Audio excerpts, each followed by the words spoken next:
Hey guys, tonight we drift deep into the silky folds of history, literally. Imagine yourself padding quietly across creaky wooden floors, the velvet hush of Versailles enveloping you like a cloak. Chandeliers glint faintly in the candlelight, perfumed air clings to your lungs, and ahead lies a bed so ostentatious it could house a family of 6. But this isn't any bed. It's the bed. The one where Louis XIV, the so-called Sun King, didn't just sleep. He staged nightly performances of royal power in embroidered pajamas. And you're about to learn more about French bedtime than your brain probably signed up for at this hour. But fair warning, you probably won't survive this without drifting off. Seriously, eyelids may drop from sheer ceremonial overload. So before you get comfortable, take a moment to like the video and subscribe, but only if you genuinely enjoy what I do here. And as always, post your location and what time you hit play. I love seeing where you're listening from. Now dim the lights, maybe turn on a fan for that soft background hum, and let's ease into tonight's journey together. You begin by approaching the golden epicenter of 17th century royal life, Louis XIV's bedroom. You don't knock, no one does. You just wait, eyes lowered, and pray your name is on the list. Because tonight, like every night, the king's bedtime isn't just private, it's public. And not in a modern, overshare on social media kind of way. This is a full-fledged ritual with a cast of dozens, a strict script, and roles people would kill to play. It's not a bedtime, it's a political summit with pajamas. Louis XIV didn't just go to bed, he made a statement of it.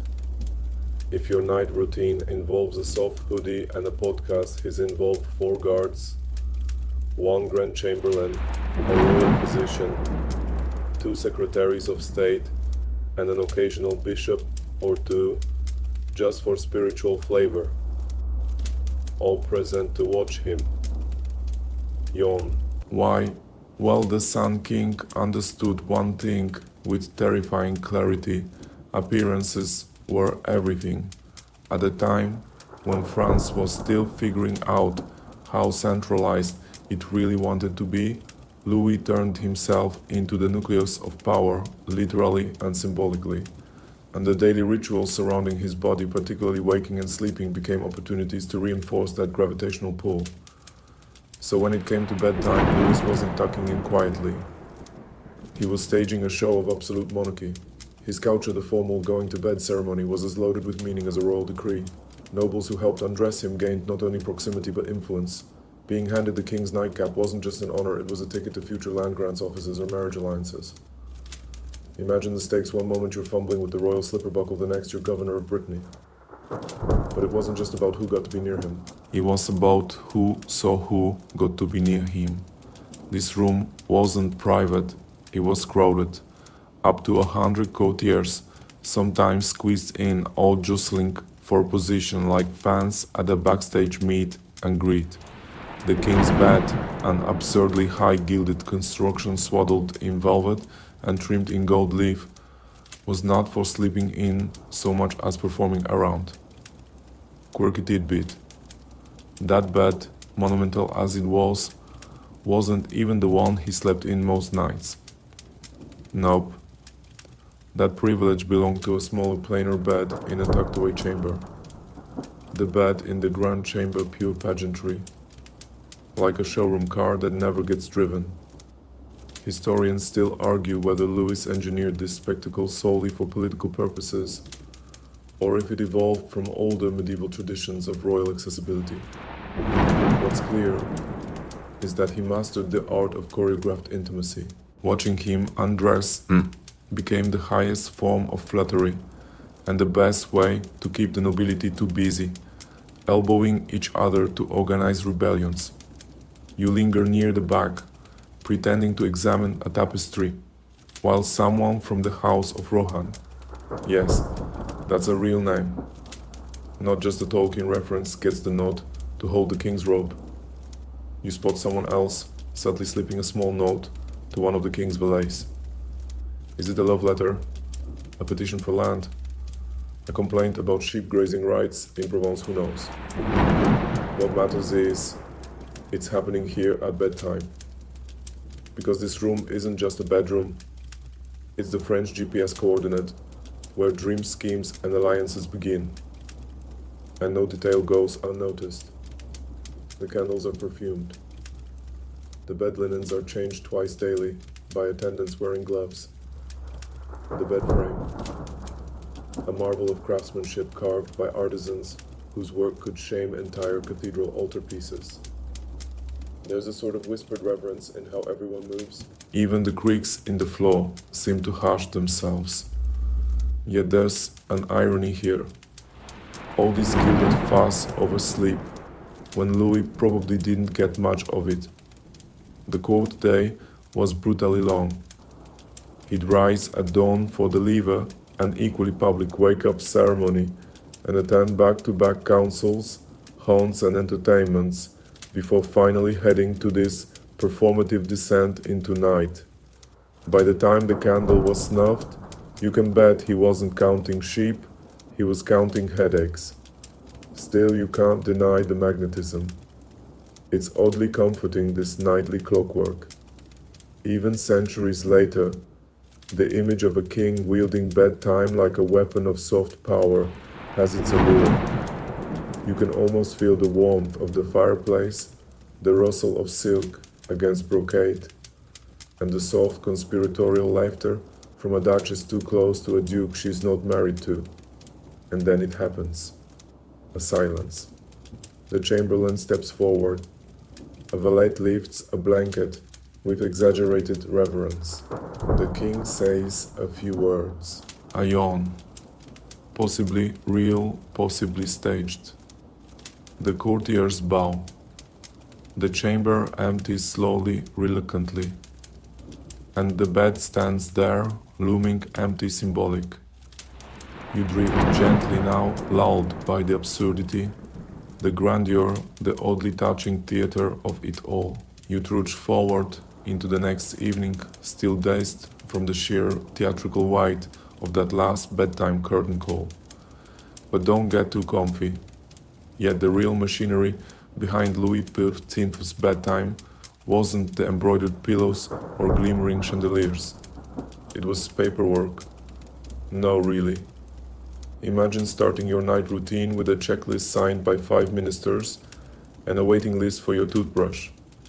Welcome to the Palace of Protocols, Versailles, where formality went to such absurd extremes it could make modern corporate HR look like a drum circle.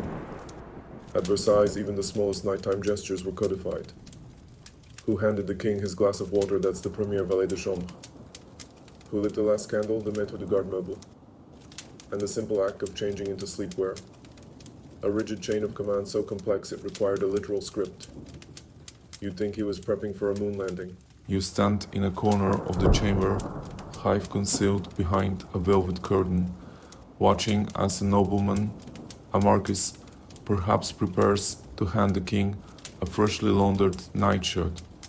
The marquis holds it with both hands, eyes respectfully lowered, trembling slightly. One wrong move, and he's back to provincial irrelevance. That's not just linen, it's leverage. Because here's the thing, Versailles operated on visibility. The more you were seen near the king, the more real your influence became. In the language of court politics, proximity was power, and bedtime, that was prime real estate. You didn't just witness the culture, you performed in it.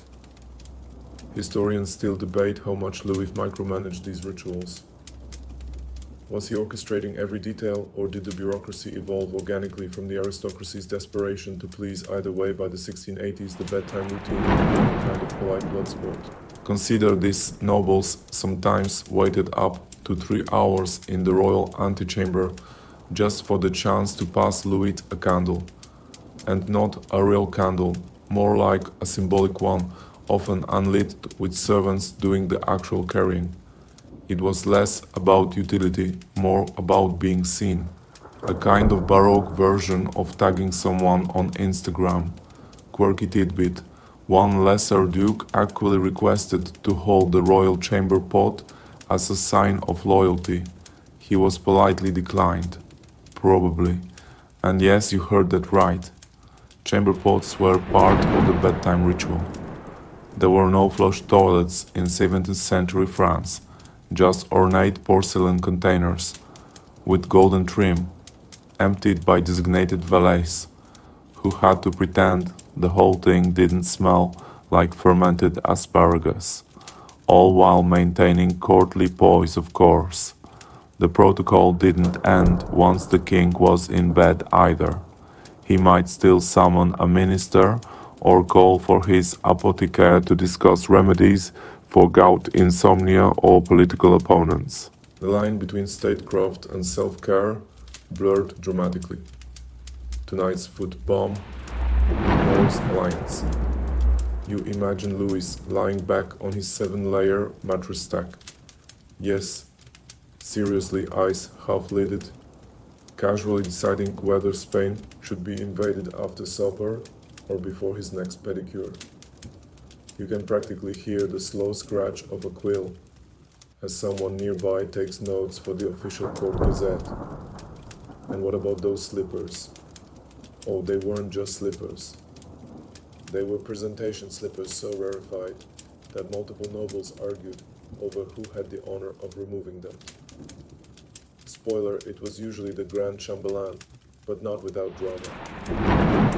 The idea of personal space, non-existent. Louis dressed and undressed, surrounded by layers of hierarchy. The petit lever, grand lever, and cocher mirrored society itself. If you were part of the inner circle, you touched the shirt. If not you, maybe held the stool the shirt sat on before it was picked up. Remember the crocodile dung sunscreen ancient Egyptians supposedly used? Yes, somewhere between that and Louis' protocol chart, you start to question human innovation entirely. Still, all this fastidiousness had a point. It tethered every noble to the king in a web of attention and favor. While they were busy maneuvering for sock-holding rights, they weren't plotting uprisings. Clever, right? You take another step closer. The room smells faintly of rosewater and candle wax, undercut by the slightly musky aura of too many humans in brocade. Outside, Versailles is quiet. But inside this bedroom, there's a tension as taut as a violin string. Because every glove, every bow, every murmured Bonne nuit, sire, carries the weight of political futures. And then the absurdity hits you again. This was all for bedtime. Not war, not coronation, just sleep. Or more accurately, the performance of sleep. Louis knew better than anyone that appearances could govern men better than swords. He'd seen how civil wars stood the front tore France apart when nobles acted independently. Versailles and its rules. They were the soft cage that kept lions docile. A noble who got to hold the king's comb tonight might not challenge a tax edict tomorrow, which makes your own nightly ritual teeth brushing one last doom scroll, locking the door feel oddly anarchic in comparison. You realize you've never once awarded anyone the honor of fluffing your pillow for influence. Pity. The ceremony draws to a close. The king gives a small nod. A bishop says a quick blessing. Courtiers bow deeply, backing away without turning their backs. And then at last, Louis is alone. Well, not really. A valet lurks quietly by the wall, just in case His Majesty requires a midnight snack. Or a quick amendment to foreign policy. You step backward, letting the stillness wrap around you. The absurdity, the grandeur, the obsessive detail, it's also sleep-inducing. Which is exactly the point. You're barely recovered from the embroidery overload when the next scene unfolds. And you're not even close to ready. Because now we're entering the dual rituals that bookended Louis XIV's entire day. the lever rising, and the couch chair bedtime. No, they weren't casual affairs like your groggy stumble from bed to kettle, they were full court performances. The lever and co-chair formed the spine of Louis's daily choreography. Twice a day the king became a living sundial, around which the nobility revolved. This was not just about waking up or going to sleep. It was an open audition for power, and every courtier knew the stakes. Imagine this: a velvet rope list determines who even gets to witness the petit lever, where Louis opens his eyes, maybe coughs, and stares groggily at the ceiling while someone reads the agenda. And you're lucky if you're just in the room for that. The grand lever. That's when he stands up and suddenly you're in the Olympics of sycophancy. Same with the coucher. Except now is the noble version of a reverse strip show. Louis gets slowly undressed. No, not like that, with layers peeled away ceremonially. You try not to laugh as one duke reverently removed the king's right sleeve like it's the Ark of the Covenant. Historians still argue whether these rituals were wholly orchestrated by Louis or evolved from older traditions. But there's consensus on one thing: he weaponized them like a social engineer with too much free time and a thriving embroidery budget. Every action, every towel passed or slipper removed reinforced the pyramid scheme of royal attention. And yes, there were sometimes two people involved just in handling a single article of clothing. One held it, one handed it. Another announced that it would in fact be handed. A fourth may have written that down. Bureaucracy, but make it silk.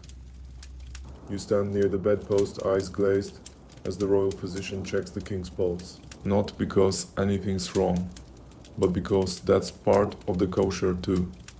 A bit of wellness theater, just to show the body politic that the body monarch is still alive and kicking, if a bit gaudy. Louis, for his part, is stoic. He's done this performance thousands of times. The ritual's consistency is part of its power.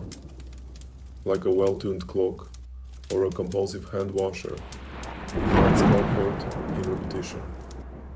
He knows the nobility need it. Quirky twist. Sometimes the king would throw a curveball. Maybe he'd say something spontaneous, like, "My throat is dry," and watch the assembled crowd fumble over each other to be the one to fetch a goblet. Think of it as Baroque-era improv comedy, only with higher stakes and powdered wigs. Meanwhile, some nobles attend the culture not to serve, but to be seen serving. These weren't just ceremonial roles, they were proof of inclusion. Not being invited was political exile. Attending meant access to whispers, favors, titles, even future marriage prospects. Nothing says husband material like being allowed to brush the king's royal shoulder. And the king's bed, all the symbolism. Placed in the exact center of the chamber, raised on a platform, it wasn't just for sleeping. It was his second throne. Sometimes it was his throne he held meetings and audiences from it. Imagine taking state affairs seriously while lounging against 10 pillows and a velvet bolster. You watch as the Grand Chamberlain carefully removes the king's final outer layer. The room stills. This part is the emotional crescendo of the crochet, the moment of maximum vulnerability, where power and intimacy intersect.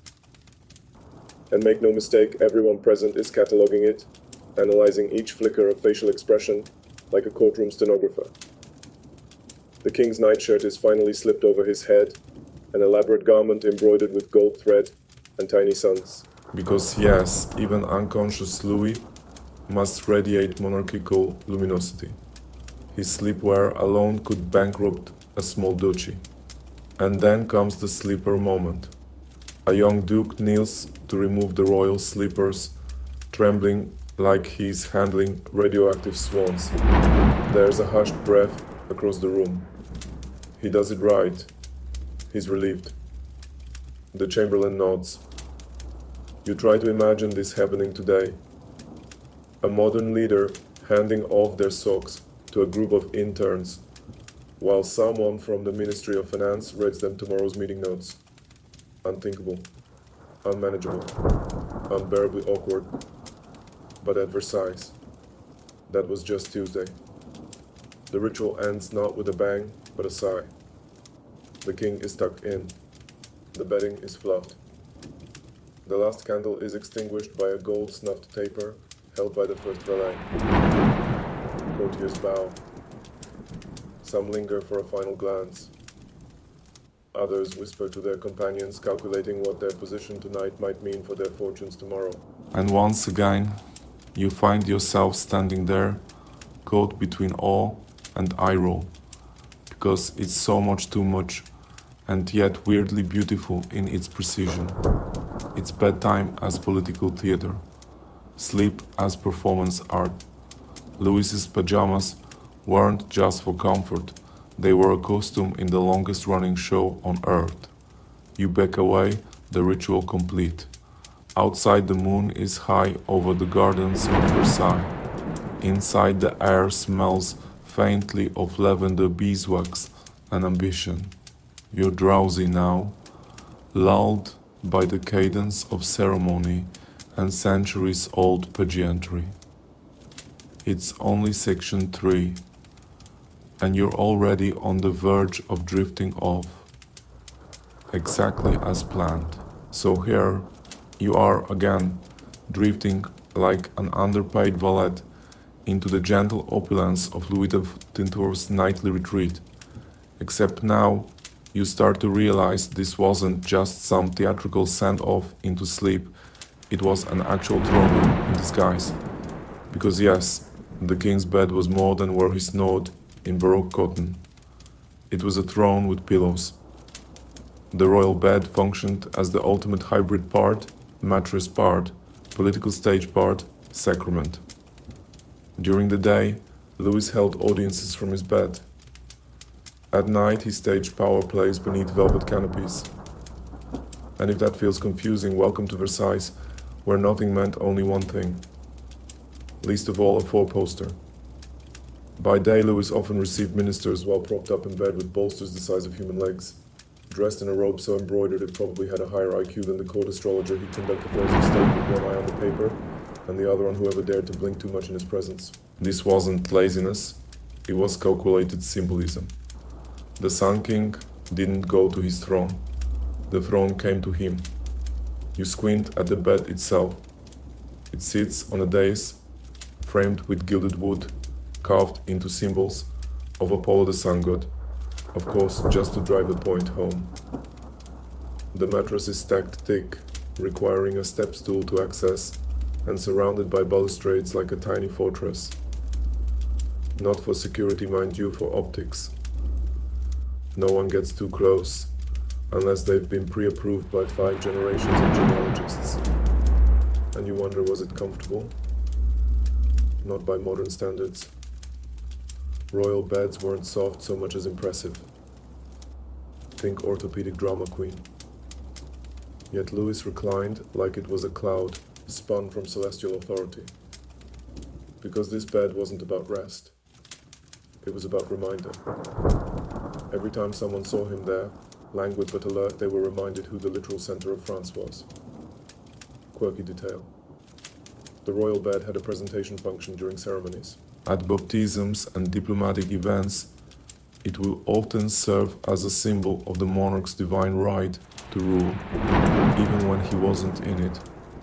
A bed acting as proxy king, kind of like leaving your dog in your office chair to maintain dominance. At night, that power dynamic didn't fade, it just softened. Courtiers watched him undress, not just because they were nosy though. Absolutely yes, but because it reasserted hierarchy. You didn't watch the king sleep to comfort him. You watched to reassure yourself he still ruled, even unconscious. Power didn't sleep, it merely reclined. Historians still argue whether this nighttime court attendance was truly effective governance or more of an anxiety-fueled pageant. Was Louis actually making decisions from bed, or just reinforcing existing perceptions of control?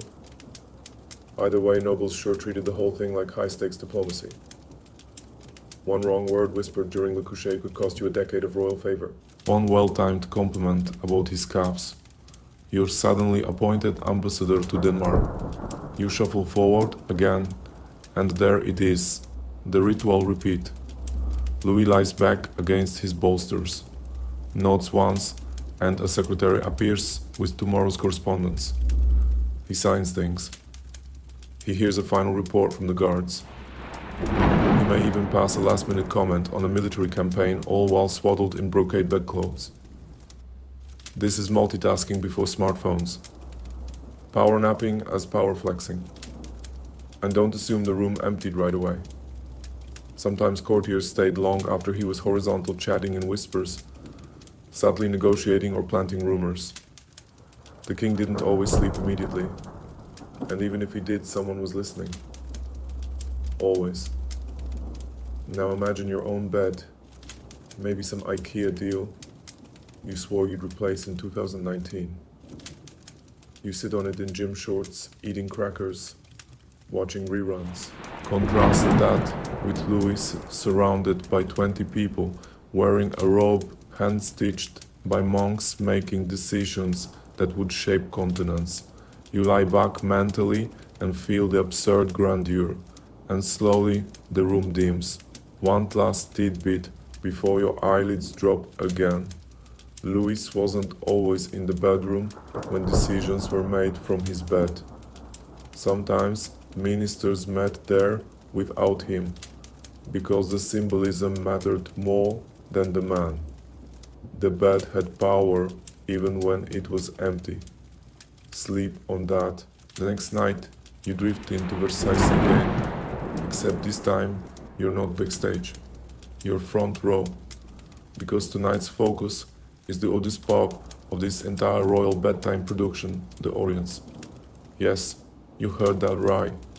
Louis XIV's bedtime came with spectators. Not advisors, not lovers, spectators. Dressed in velvet powdered like pastries, clinging to titles and hopes, nobles crammed themselves into the king's bedchamber, not to help, but just to watch. It was like a bizarre candlelit reality show, but one where the main character never got voted off. He was the show.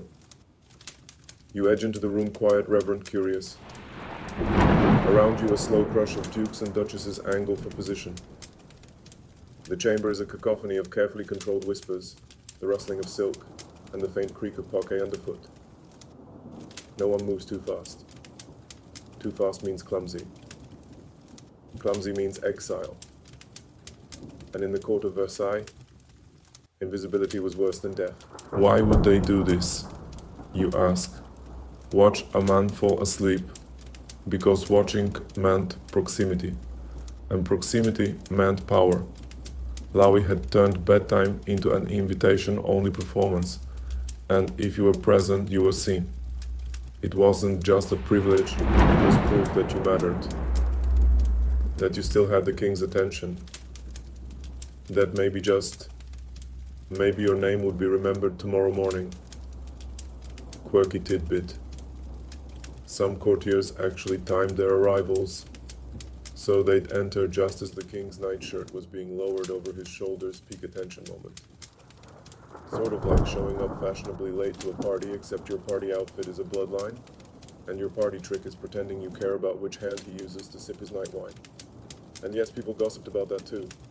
You glance at the walls paintings of Greek gods, golden moldings, and beneath them a dozen arched brows, assessing who is standing where. Every step in this chamber is strategic. A minor noble might casually bump into a minister on his way to cough politely in the king's direction. That cough, a coded signal for "don't forget the land grant" I mentioned last week. Historians still argue whether the volume of its nightly audiences reflected genuine governmental interest or was simply aristocratic theater. After all, Louis wasn't actually taking advice in bed. He was showcasing power by appearing completely blissfully unthreatened. And nothing says "I run this place" like letting your enemies watch you snore. You spot a few women in the crowd too. Contrary to popular belief, Louis's coucher wasn't an all-boys club. High-ranking ladies sometimes attended provided their decorum was flawless and their connections unassailable. A well-timed curtsy might elevate a family. A misplaced glance could buy court hello countryside. And then, of course, there were the petits valets, the unsung background players who made the whole show run. These weren't nobles, but trained specialists who fluffed, folded, and fetched with military precision. They were also the unofficial gossip pipeline. Want to know what really happened at last night's co-share? Ask the guy who folded the blankets. The king shifts in bed. A pause cascades through the room. Conversations hush. All eyes focus. He stretches. No one moves. Did he speak? Was that a commander sigh? Nope. Just gas. False alarm. You smile to yourself. Even the Sun King was human. Even in a bed that looked like a Fabergé egg built for giants. The nobles begin to depart, each bowing slowly, stepping backward, careful not to turn their back to the royal body. This etiquette, absurd and reverent, preserved the image of a monarch always above, never behind. Even unconscious. You trail behind them, imagining what they whisper as they retreat into their own chambers. Who stood closest? Who touched the sheets? Who heard him mumble a phrase that might be spun into prophecy by morning?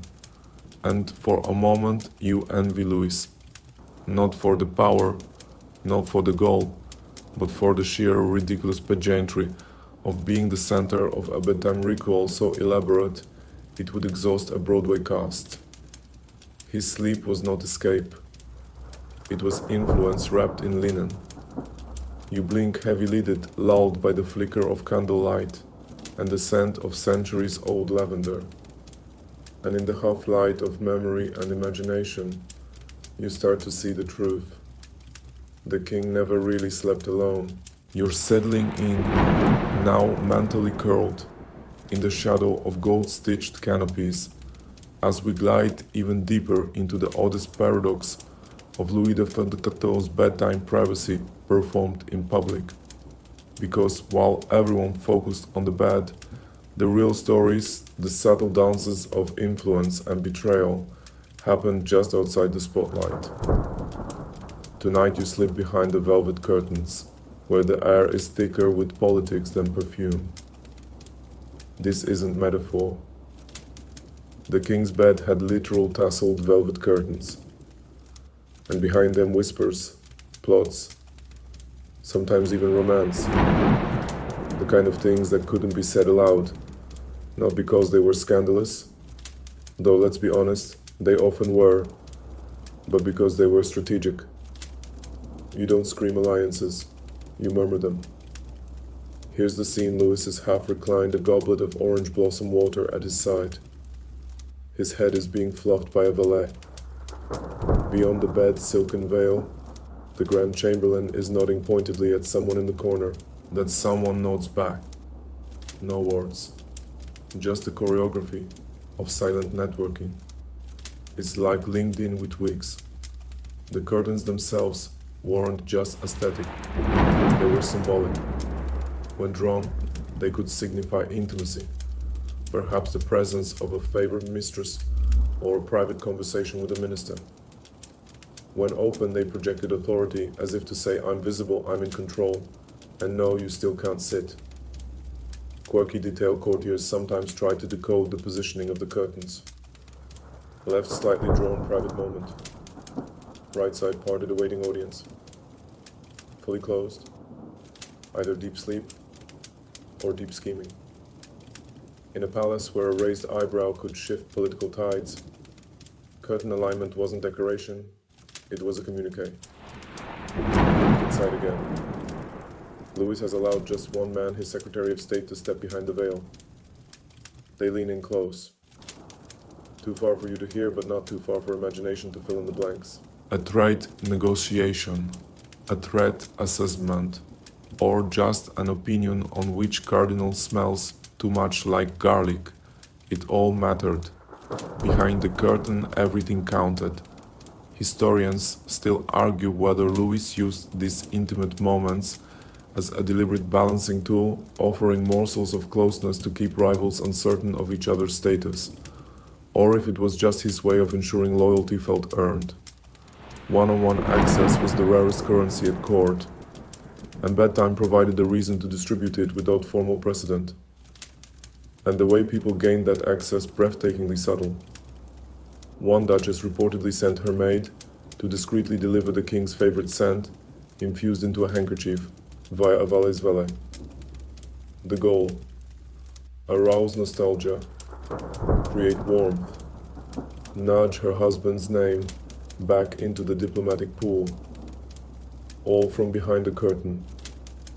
You shift your gaze toward the outer chamber, where the excluded wait in awkward silence.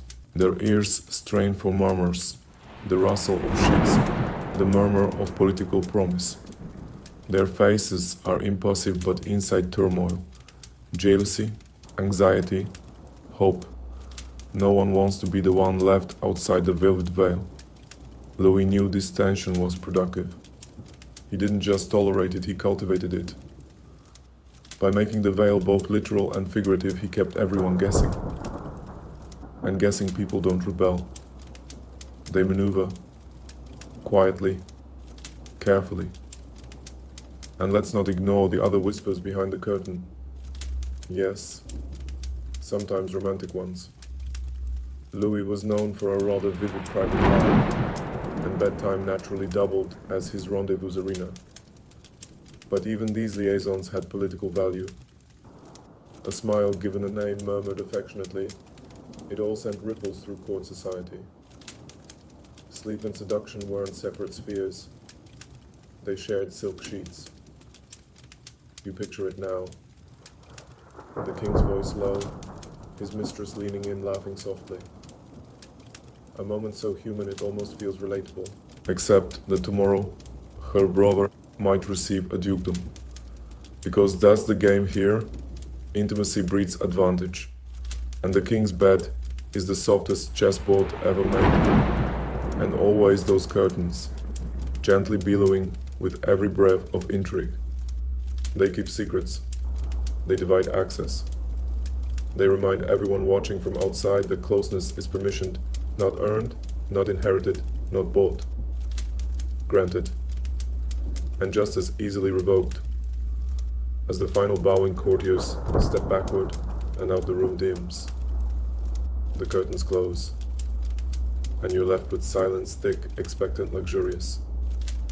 In a palace built on marble and mirrors, the quiet space behind the curtain holds more power than any golden hall. The chamber is silent now, but you remain ghost-like, weaving closer to the massive centerpiece of it all, the royal bed.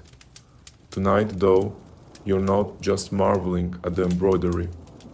You're going full architectural sleuth, because even the placement of Louis XIV's bed wasn't casual. It was a masterstroke of cosmic symbolism and social control. There it sits elevated like an altar, not tucked in a corner or modestly framed by furniture. No, Louis's bed is in the exact center of the king's bedchamber, aligned meticulously to face due east. Why east? Because that's where the sun rises, of course. And in case you missed the memo, 800 times, Louis XIV was the Sun King. Every morning, sunlight would filter through the eastern windows and strike the bed, first bathing it in gold. Imagine waking up and being visually reminded by the sun itself that the universe apparently still approves of your reign. That's not decor, that's divine marketing. And as you step slowly around the bed's perimeter, past its turned balustrades and velvet footstool, you realize something else. It's positioned on a raised platform with low brass rails separating it from the rest of the room. This wasn't to keep people out physically. It was psychological. It says, you may be in my room, but you are not of my space. Like an invisible rope line at a celebrity meet and greet, except instead of selfies, you're bowing in silence. Quirky tidbit: Louis was so particular about this staging that when the bedchamber was redesigned, he personally oversaw how far the bed should sit from each wall to preserve its alignment with Versailles' grand axis. Yes, the palace itself is aligned with the sun.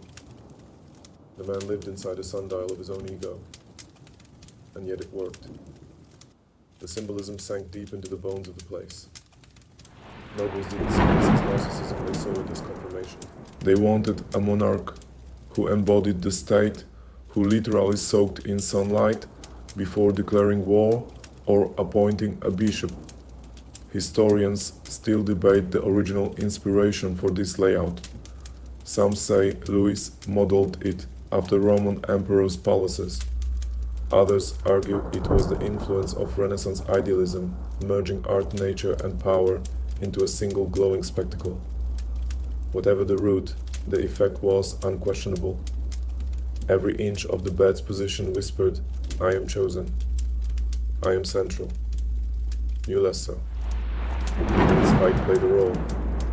Lois wasn't particularly tall, about 5'4" barefoot, but when he stood on that dais, in his heeled slippers, framed by that canopied bed and beaming sunbeams, he looked colossal, like a statue that occasionally signed royal decrees.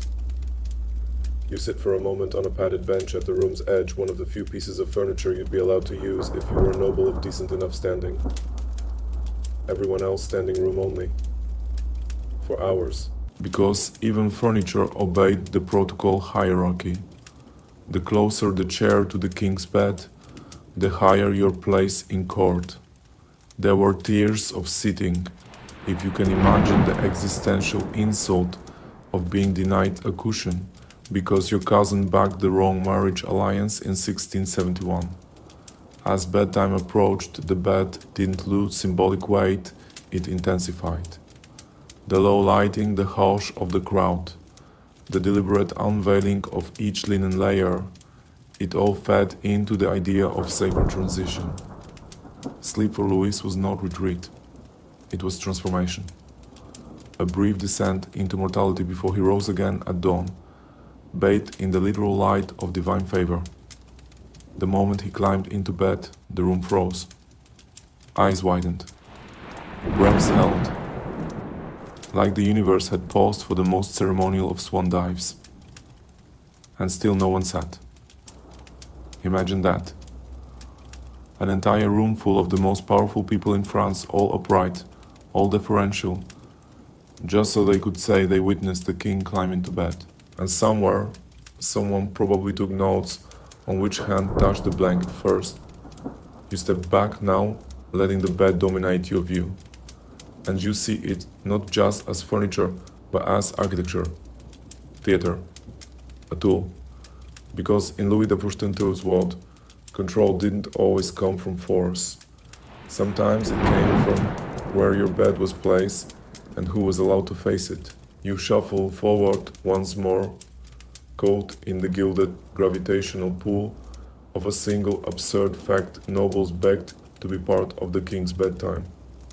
Not just to be near him, not to gossip, but for the sheer career-altering privilege of handing Louis XIV his blanket or brushing a crumb off his pillowcase.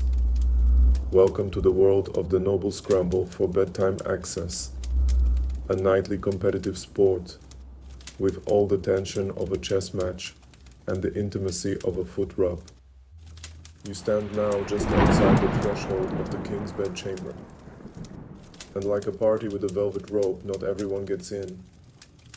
There's a waiting area, a literal chamber of hopefuls, where dukes, counts, and semi-famous marquises linger like anxious contestants on a Baroque game show, each silently praying, "Please let me touch the sleep tonight. Please." Because inside that's where lives change. One nod from Louis could mean land. A single gesture could unlock a political future. You've never seen men so emotionally invested in the proper folding of a blanket. The competition was brutal but polite. No one could overtly shove or backstab, but all the passive-aggressive maneuvering, feigned indifference, calculated humility, standing just so far forward in line that it could be mistaken for accidental. One duke reportedly practiced his bow in the mirror for months to nail the exact depth and tempo that said, "I'm important, but not too important to humble myself for your bedsheet. And then there were the privileged few, the grand officers of the bedchamber, who were guaranteed roles in the culture ceremony. One held the shirt, one managed the candle, one was literally designated the pant-wearer handler. No joke. Their positions were permanent, inherited, and hotly envied. Imagine inheriting your father's law practice, except instead of drafting contracts, you're responsible for unbuckling a king's slippers in front of 50 jealous onlookers. Quirky tidbit. The grand couvert, a public dinner ceremony often spilled into the co-chair time. Nobles would down oysters and pheasant in the adjoining salon, then hustle into the bedchamber like it was a Black Friday sale on royal proximity. Wine breath. No matter. If the king noticed you good or bad, it meant you existed. Historians still debate how much of this excess scramble was spontaneous versus Louis's clever design. Was he genuinely amused by the spectacle, or was it all part of the plan to keep the ambitious tangled in court intrigue instead of regional rebellion? And make no mistake, proximity wasn't passive. Every movement was strategic. A noble might offer to hold a sleeve knowing it would put him physically closer to the king's ear. From there, a whispered plea, a reminder, a subtle slander of a rival. Court life was a constant negotiation, and bedtime was the last quietest battlefield of the day.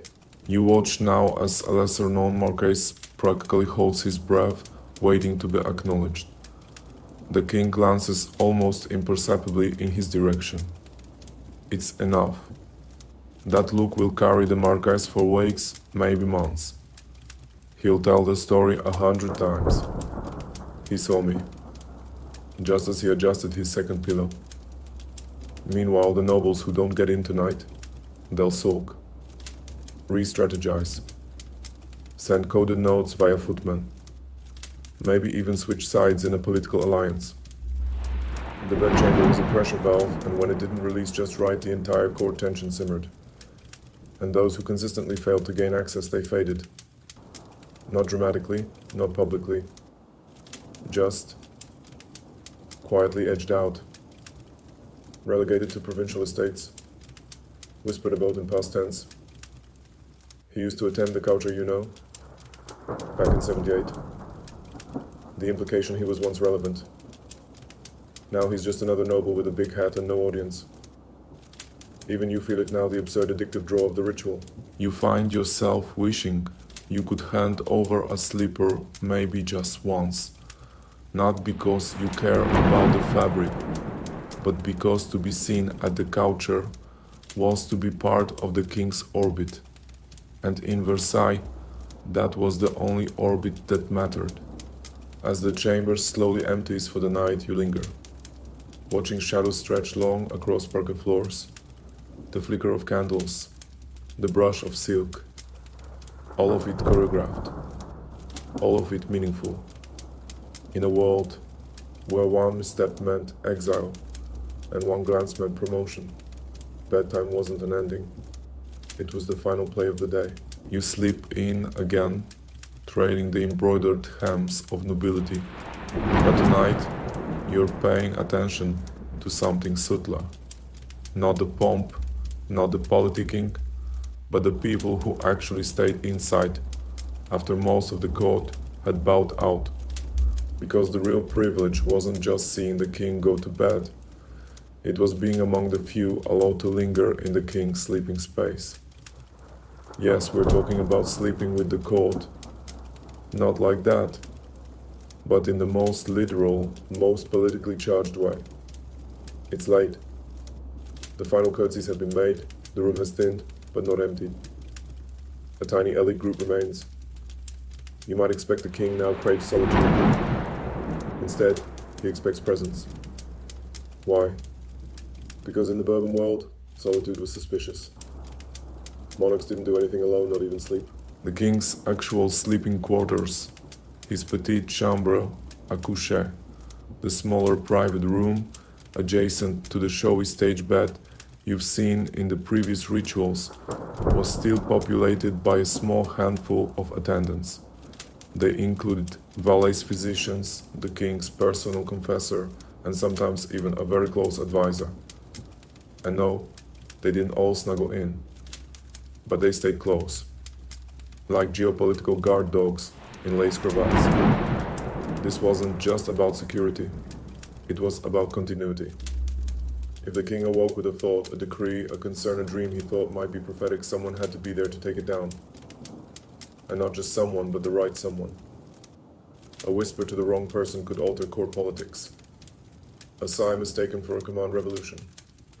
Historians still argue whether Louis preferred a bustling nighttime entourage or merely tolerated it as the price of power. Some records suggest he liked the company, a lifelong effect of childhood trauma during the Fronde, when being alone was dangerous.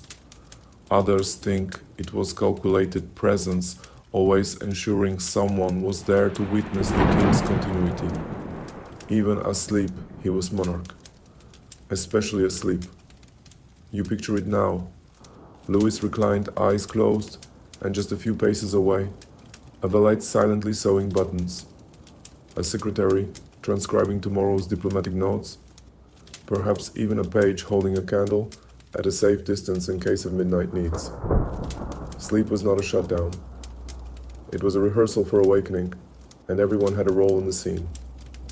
Quirky tidbit. Sometimes Louis would startle everyone by suddenly speaking in his sleep, or rather halfway in it. These semi-coherent utterances could be poetic, angry, or cryptic. Once he reportedly muttered something about the shadow on the crown, and courtiers spent days debating whether it referred to England, his son, or simply indigestion. And yes, sometimes romantic company stayed, but even that had structure. Mistresses weren't snuck in, they were scheduled. Entire wings of Versailles existed to facilitate the complex logistics of royal intimacy. If a lady was invited into the sleeping chambers, it wasn't a secret affair.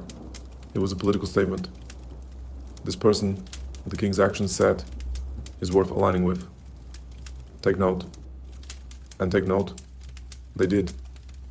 Courtiers kept discreet ledgers of who entered and exited the private bedchamber. Not out of jealousy, okay, maybe a little, but out of pure strategy. If Madame de Montespan spent the night, her faction at court surged the next morning. If she was absent, whispers began.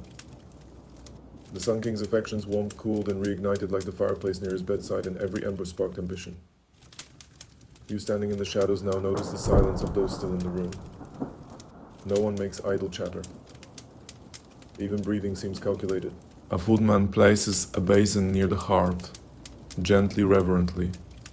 A physician checks the king's pulse, not because he suspects illness, but because it's his daily duty. If the king were to die overnight, his presence makes the transition official. And if the king lives as he does night after night, it's recorded, witnessed, confirmed. Because nothing about this sleep is casual. It's surveillance. It's theater. It's governance under silk sheets. The fireplace crackles softly. A page yawns and immediately tries to hide it. Yawning in front of the king, even when he's asleep, is frowned upon. As is sneezing, sitting, or looking bored. Nighttime etiquette was no looser than daytime formality. If anything, it was stricter. At night, everyone was raw, unguarded.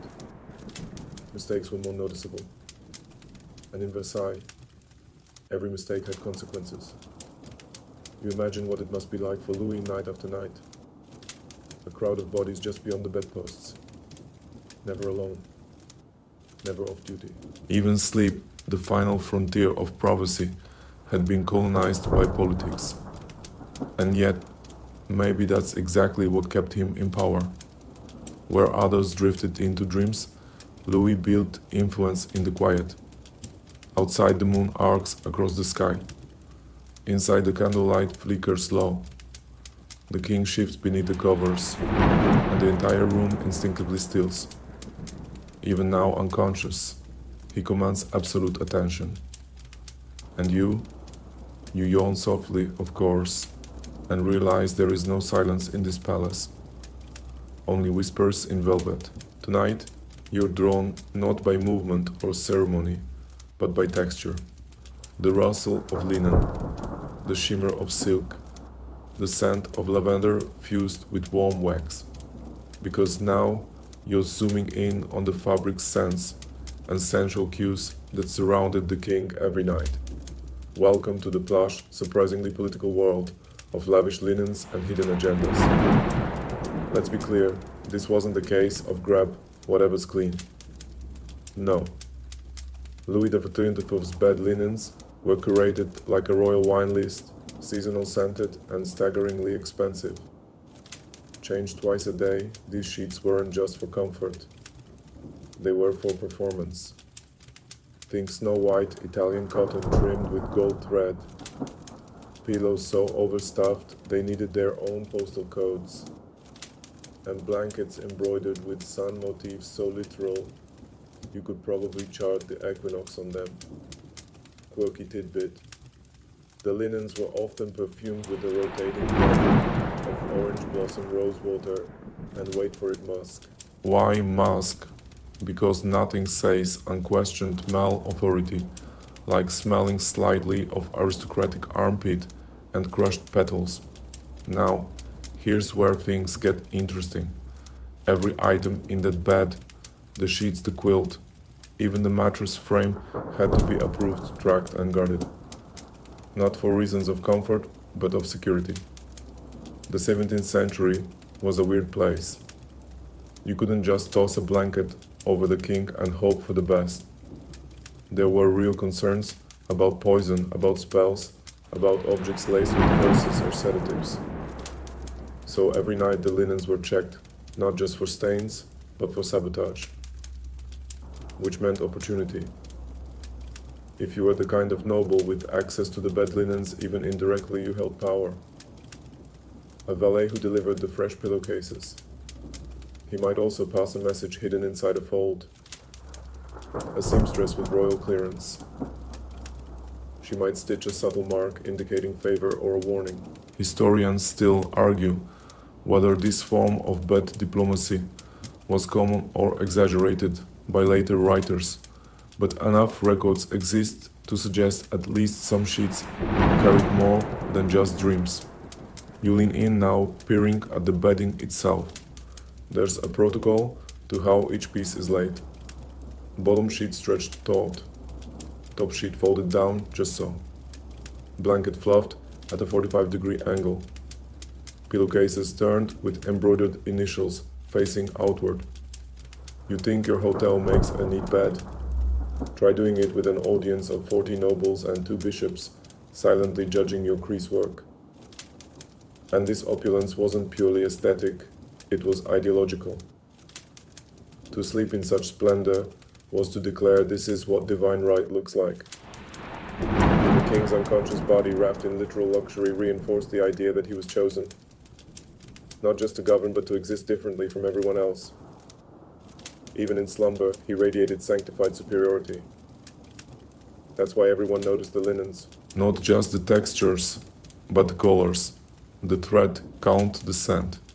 If something was off too dull, too wrinkled, not perfumed in the usual blend, it sends signals. Was the king unwell, displeased? Did the perfumer fall out of favor? In this court, the absence of musk could be a scandal. Meanwhile, rivals schemed over who supplied the king's bedding.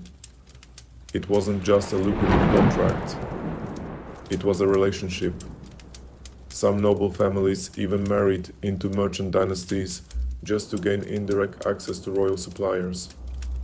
Yes, that's right, marrying into linen. And then there were the bedroom spies, the staff who lingered after the coucher sweeping linens, adjusting pillows, accidentally hearing fragments of conversation. Everyone had ears. Everyone whispered. There's even record of a valet who forgot a wash basin under the bed just to eavesdrop on a minister's bedtime debrief. You now understand that this wasn't a bed. It was a stage layered in cotton diplomacy. A place where comfort, trust, and control were tangled together like royal sheets. And Louis, he understood all of this. He didn't just tolerate the grandeur, he used it. Each wrinkle smoothed was a declaration of order, each puffed pillow a nod to hierarchy. Each night, as he sank into that fortress of sand and softness, he knew the message was clear. I sleep like no other, because I rule like no other. You take one last glance before slipping into the shadows again. The chamber glows dimly. The air is thick with lavender and secrets. And beneath those exquisite sheets lies not just a man, but a kingdom swaddled in strategy. Tonight, you hover at the edge of the bedchamber, not quite in the circle of light, not quite in the dark. You're waiting, because the most revealing moments in Louis XIV's nocturnal empire weren't the ones he performed, but the ones he pretended not to. That's right. Tonight is all about when the king faked sleep.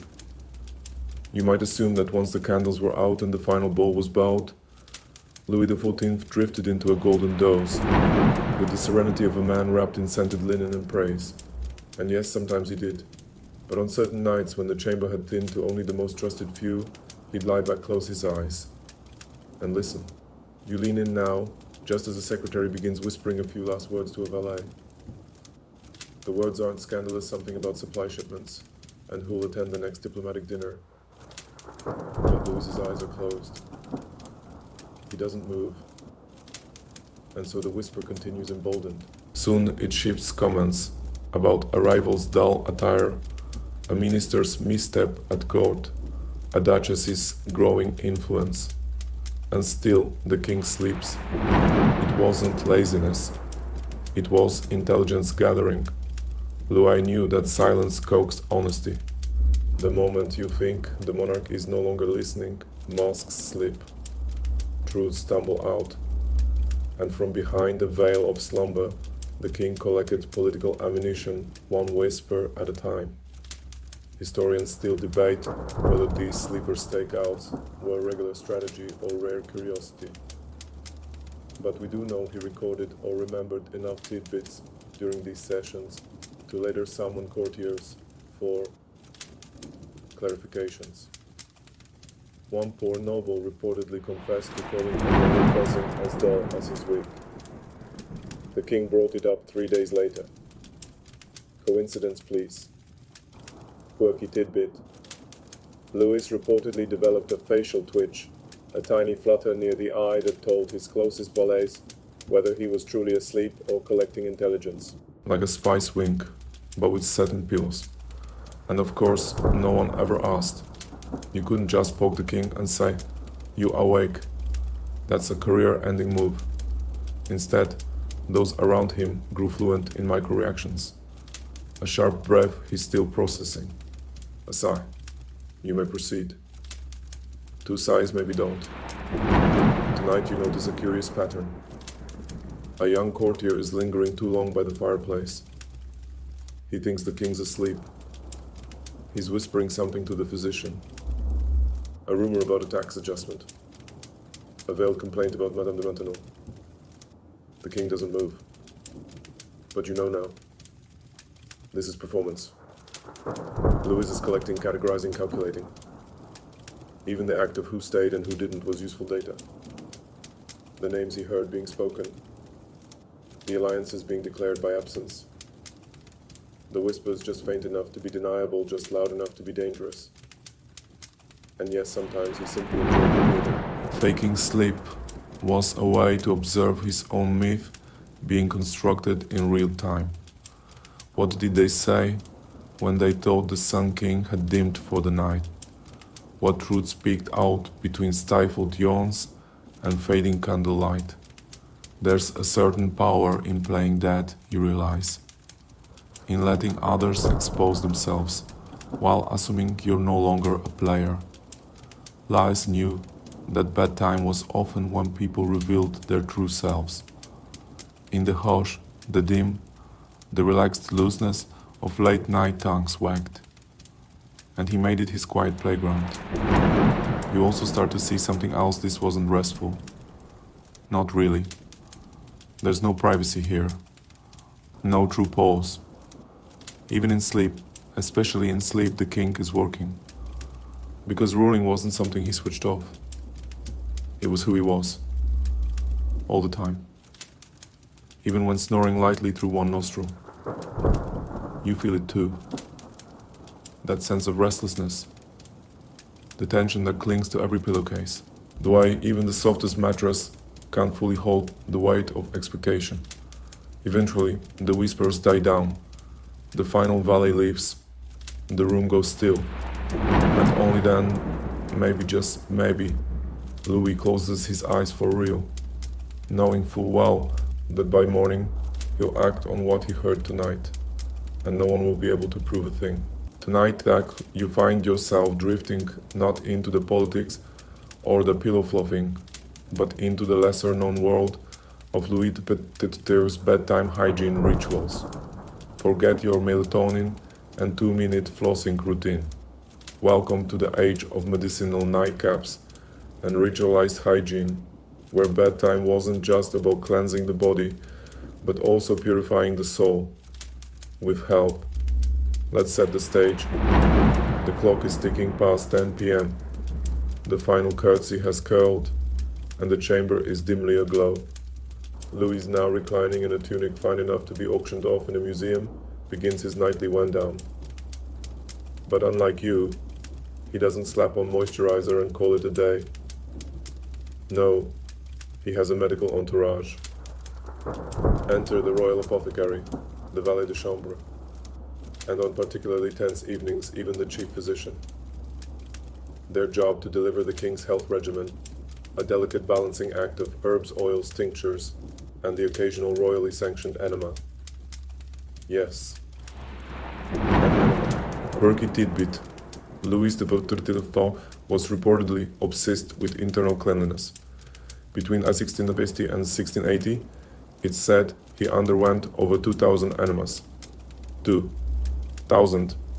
That's roughly one every other day. The man had a cleaner colon than most modern juice cleansers promise.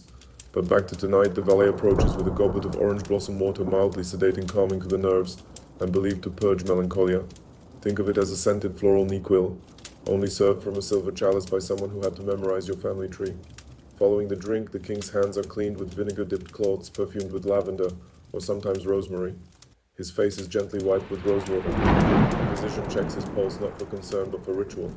If the king died in his sleep, it had to be documented precisely. The bed wasn't just soft, it was forensic. Historians still argue whether these rituals were about actual health or symbolic stability. Was Louis truly invested in hygiene? Or was the nightly medical procession just another way of reassuring the court and himself that everything remained under control?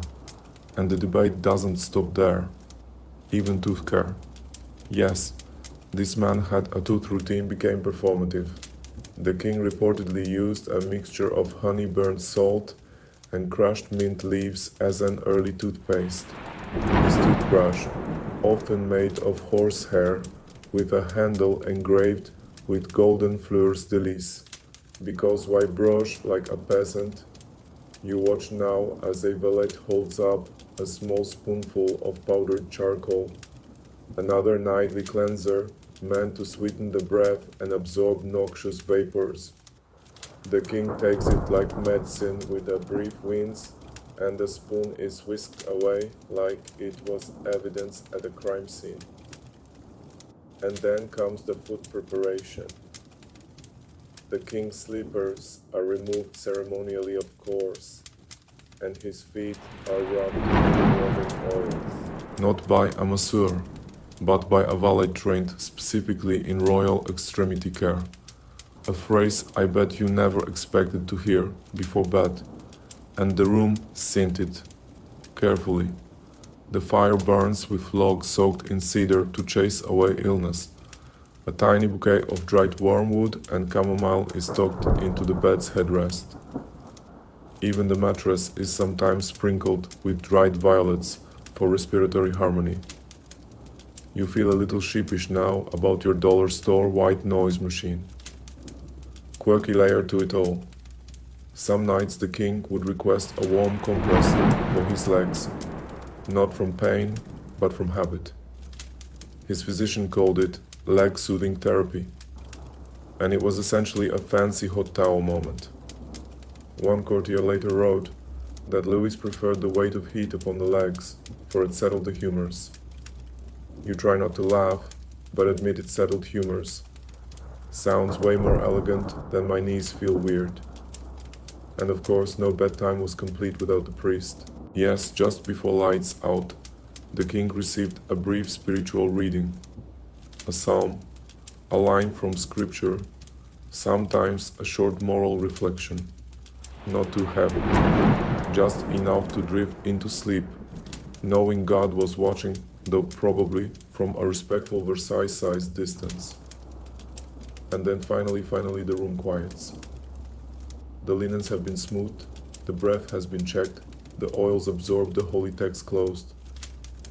The candle snuffer hovers. The king nods once, and sleep after an hour of medicinal maintenance is permitted.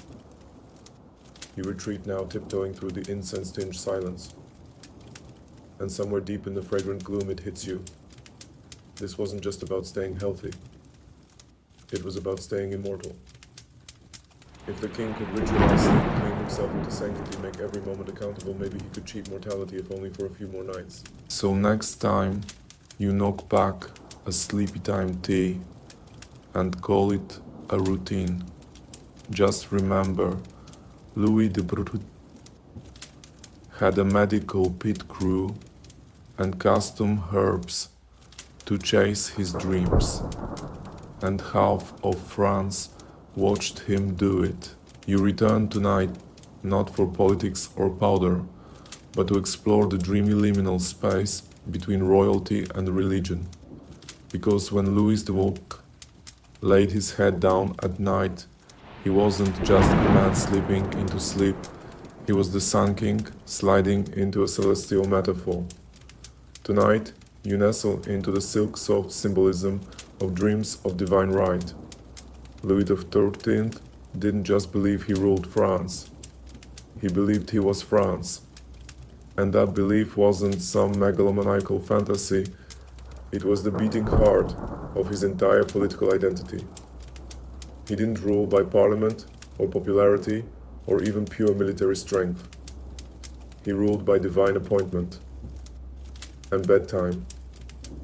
That was where he quietly reaffirmed the contract with heaven. As you step into the king's dimly lit bedchamber tonight, you notice it's quieter than usual.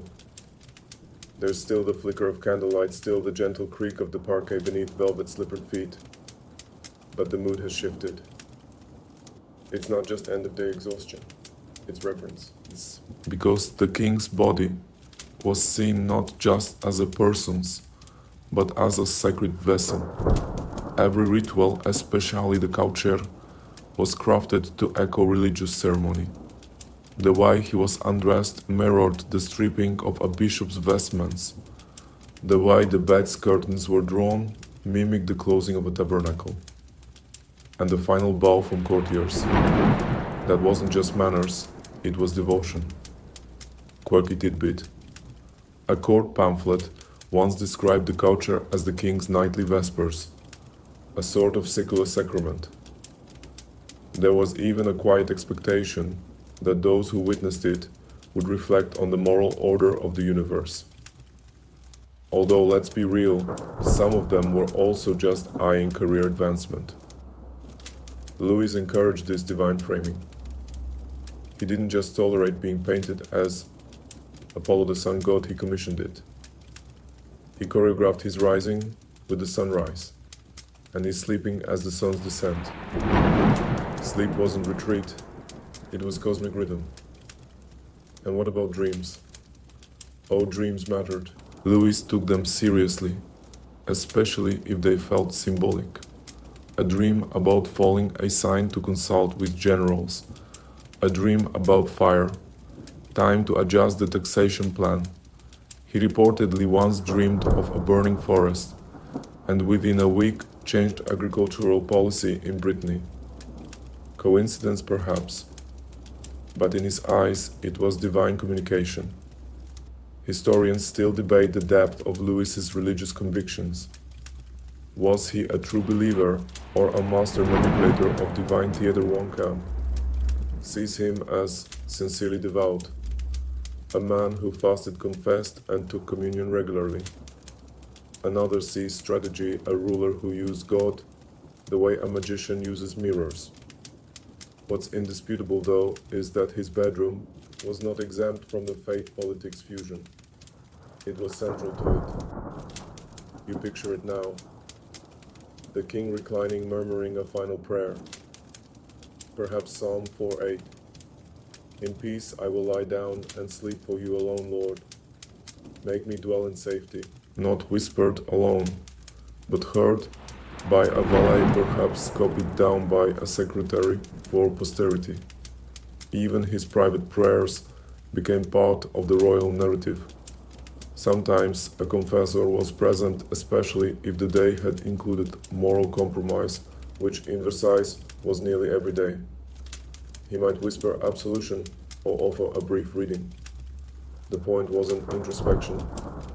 The point was order, divine structure. The monarch purified before rest was a symbol of national alignment. And then, of course, there were the portraits, yes, portraits of the king asleep, commissioned not for vanity but for message.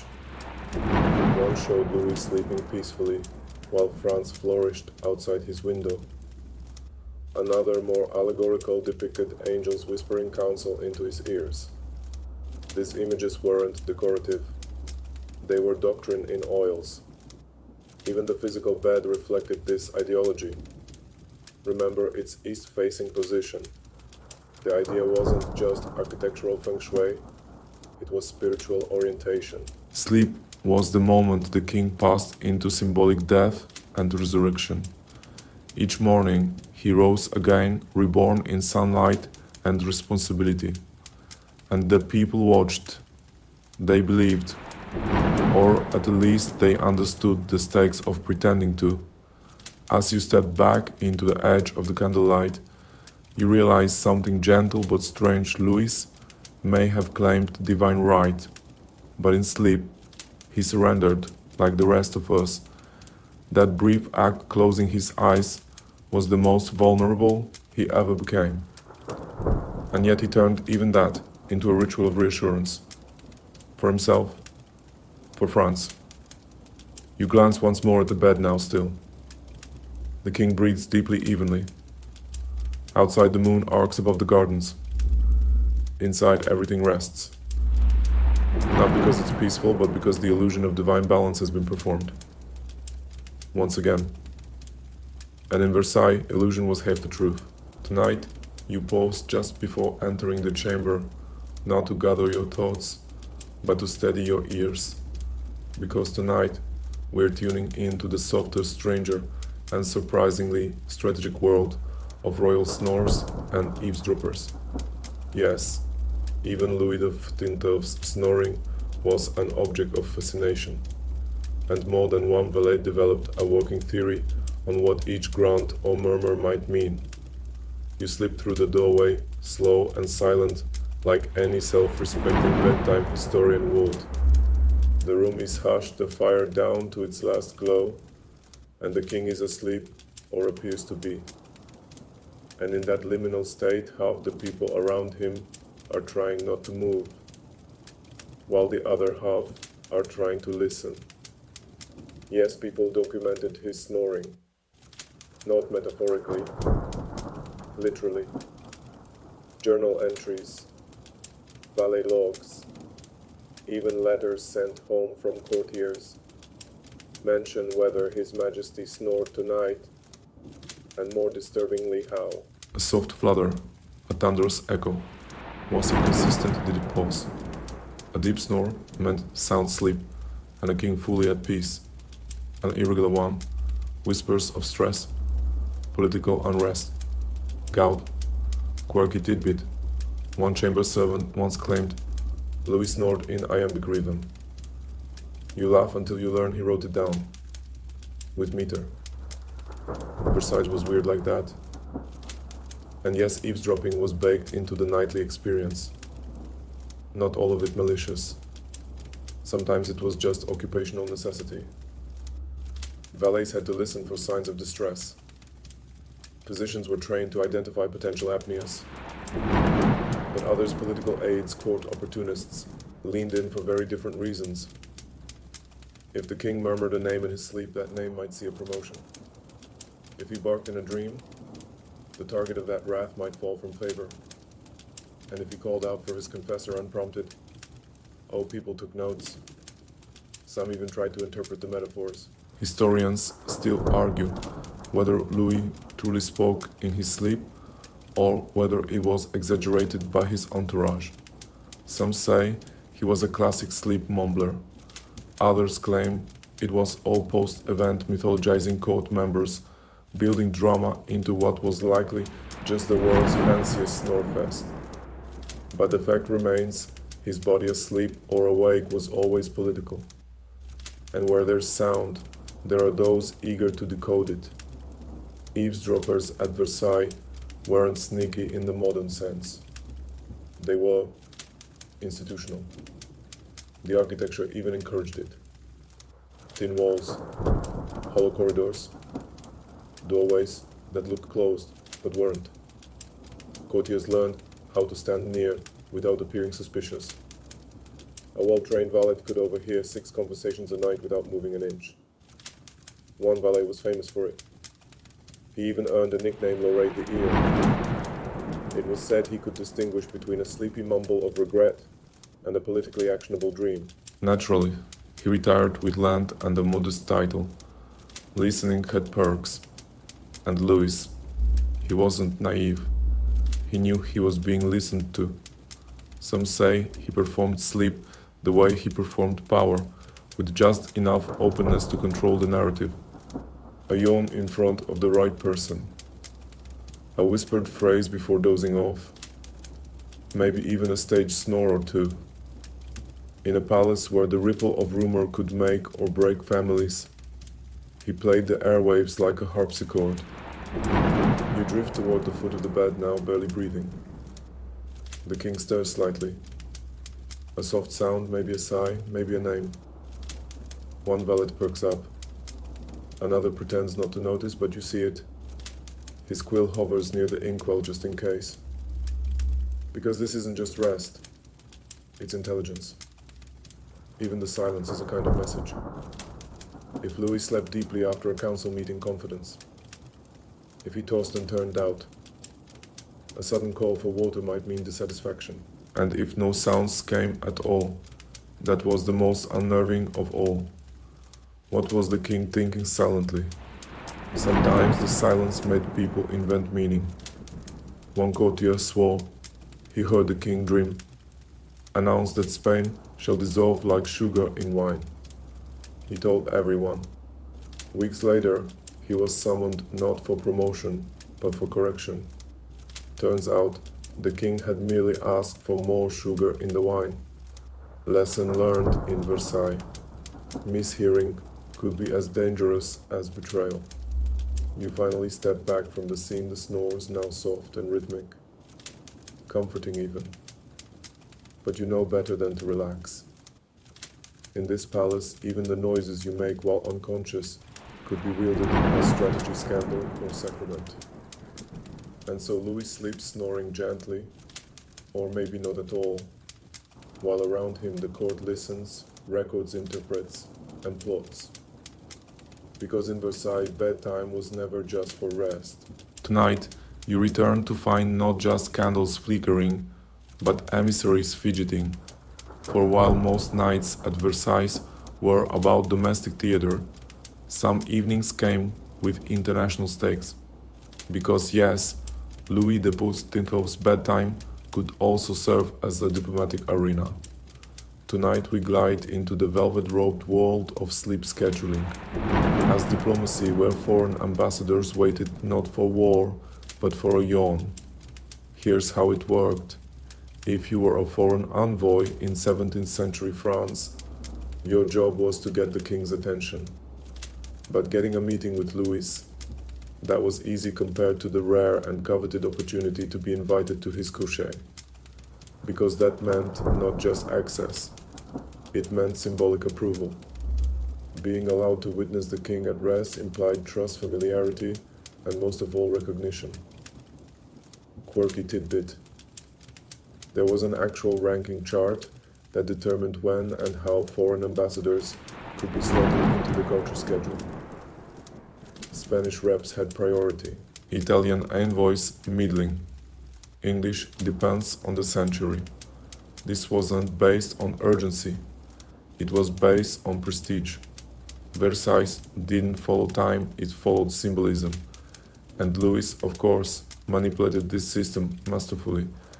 He might delay bedtime by 2 full hours if he wanted to send a message, I am in control, and you will wait for the honor of watching me remove my shoes. A bold diplomatic play made from under 800 thread count linen. Historians still debate whether these delays were orchestrated entirely by the king or partly by his overzealous staff. Some claim Louis relished making foreign guests stew in anticipation. Others argue he used the delays to test a diplomat's patience. Either way, the effect was chilling.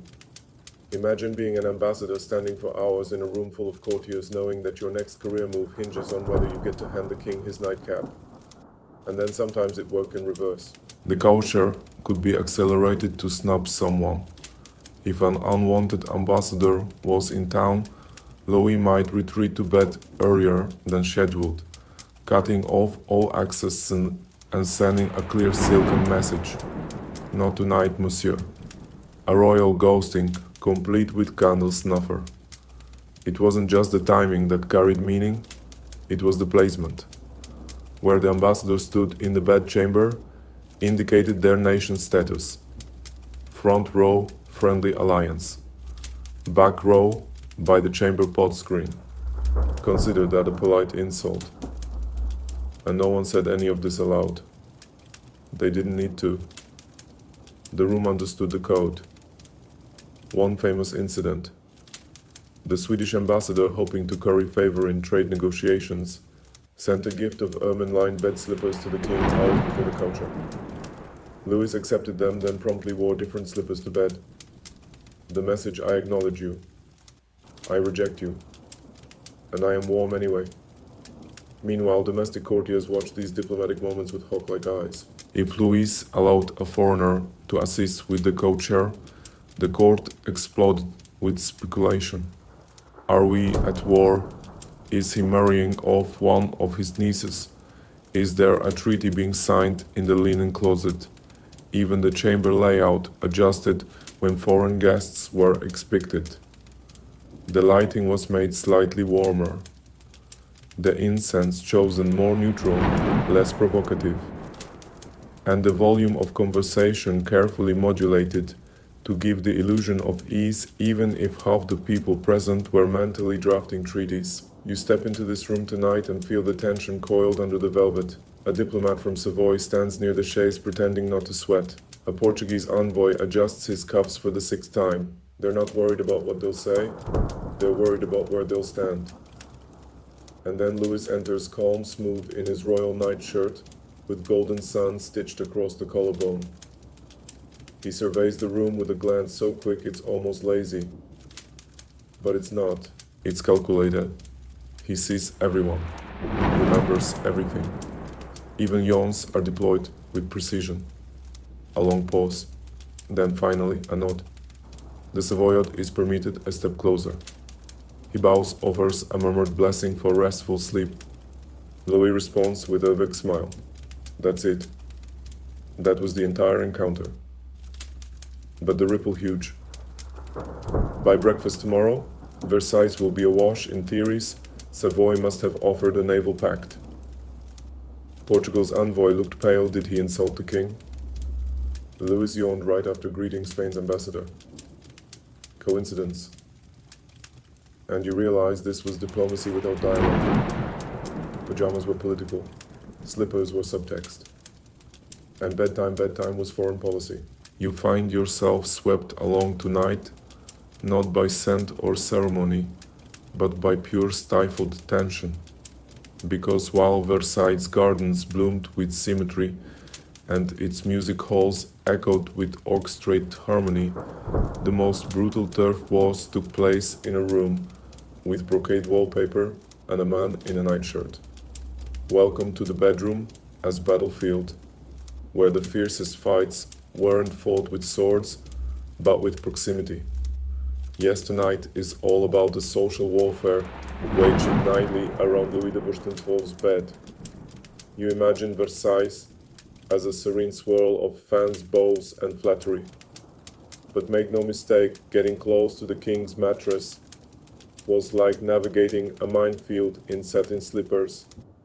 Positions near the bed were so politically charged that the nightly culture resembled more a Game of Thrones than a gentle send-off. As you enter the room, you immediately sense it.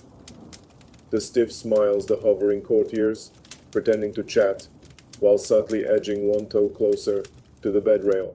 That man near the footstool, he's been working this angle for months.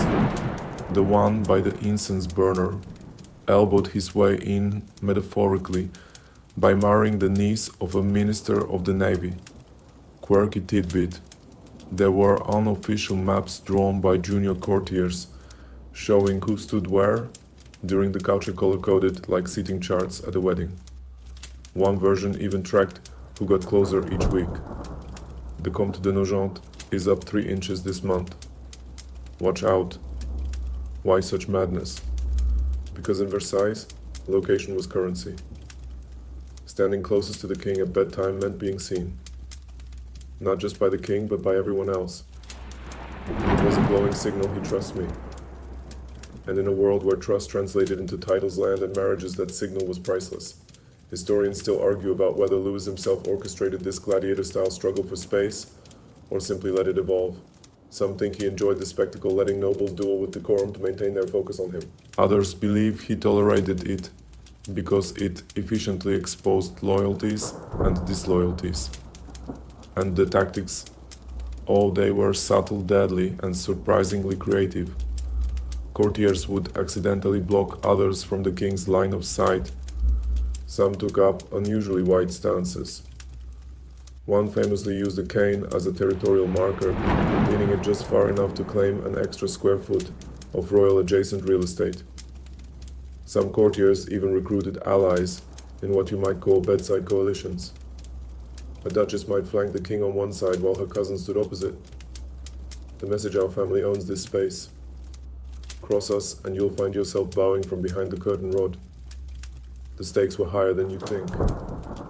Get edged out for too many nights, and you might be reassigned to a lesser post. Lose your knightly footing to a rival. There goes that governorship you were promised. Versailles had no mercy for the spatially passive. You watch now as a young noble tries to slide closer, just a step, an inch, maybe a breath's distance toward the foot of the bed.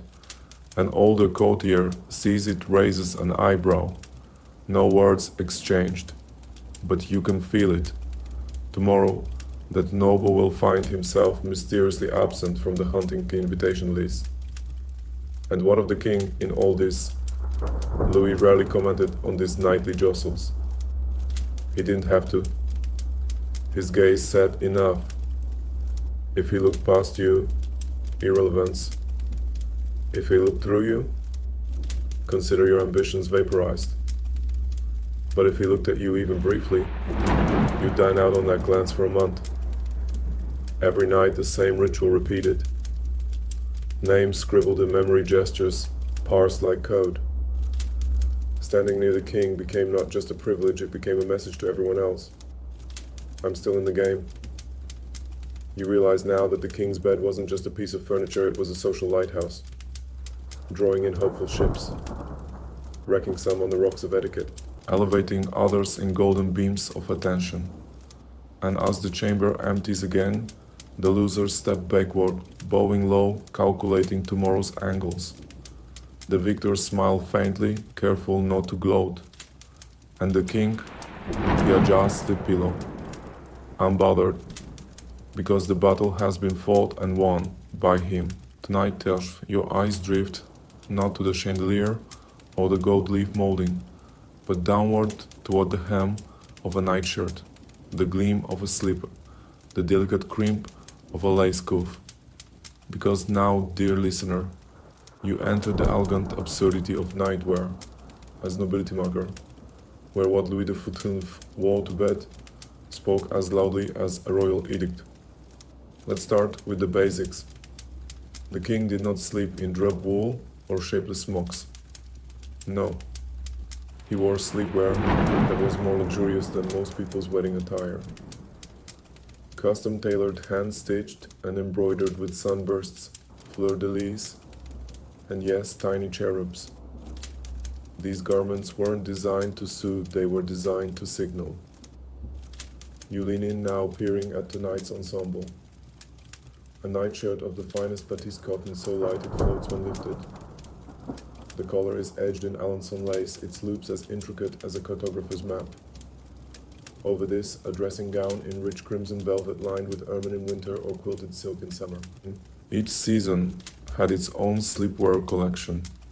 Fashion Week, tri-couture season, quirky tidbit.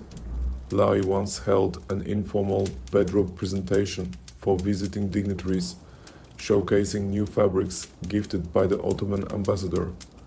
Because nothing says strategic alliance like unveiling your new brocade kimono to half of Europe. And footwear, absolutely part of the bedtime arsenal. The king's slippers were handmade by the royal cordonnier, often dyed to match the robe and adorned with embroidered royal initials, lest anyone forget whose toes they served. These slippers weren't just comfortable, they were choreographed. The removal of each one during couture was a mini performance, complete with flourish and audience.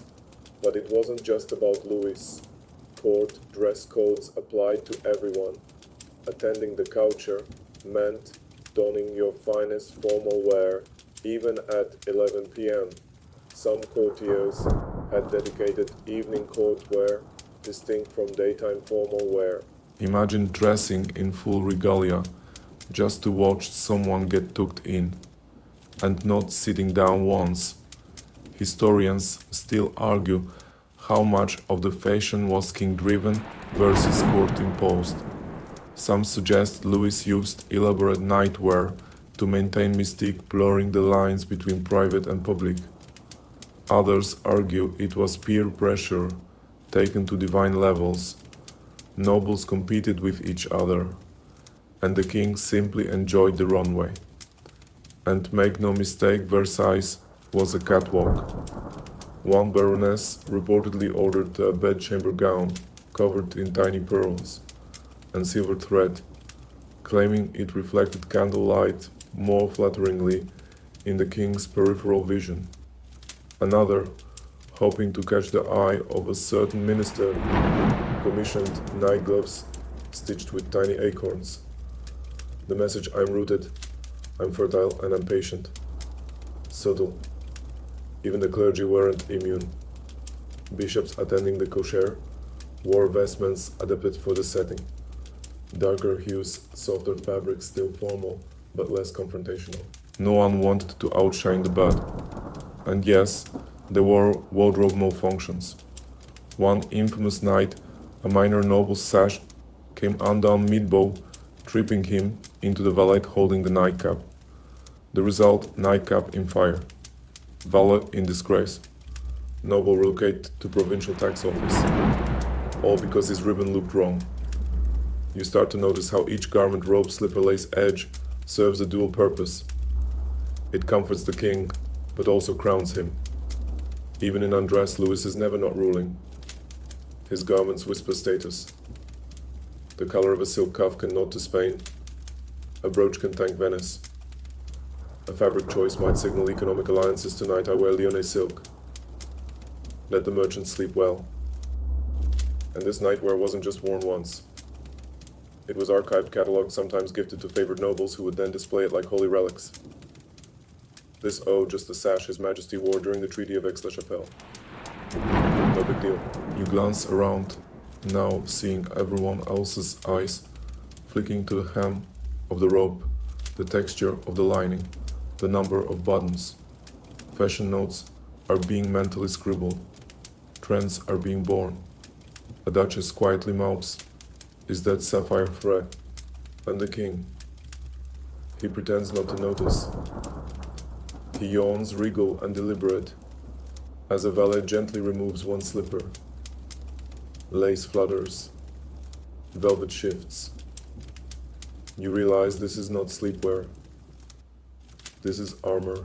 Tonight, you turn your attention not to the flicker of candlelight or the rustle of embroidered robes, but to something far less visible and infinitely more dangerous. Because hidden beneath the lavender sachets and perfectly folded sheets of Louis XIV's nightly routine was a lurking fear: assassination. Yes, welcome to the quiet, unsettling world of bedchamber security, where behind every curtained canopy stood a shadow ready to intercept death. Start with this. Louis XIV was not paranoid. He was cautiously theatrical.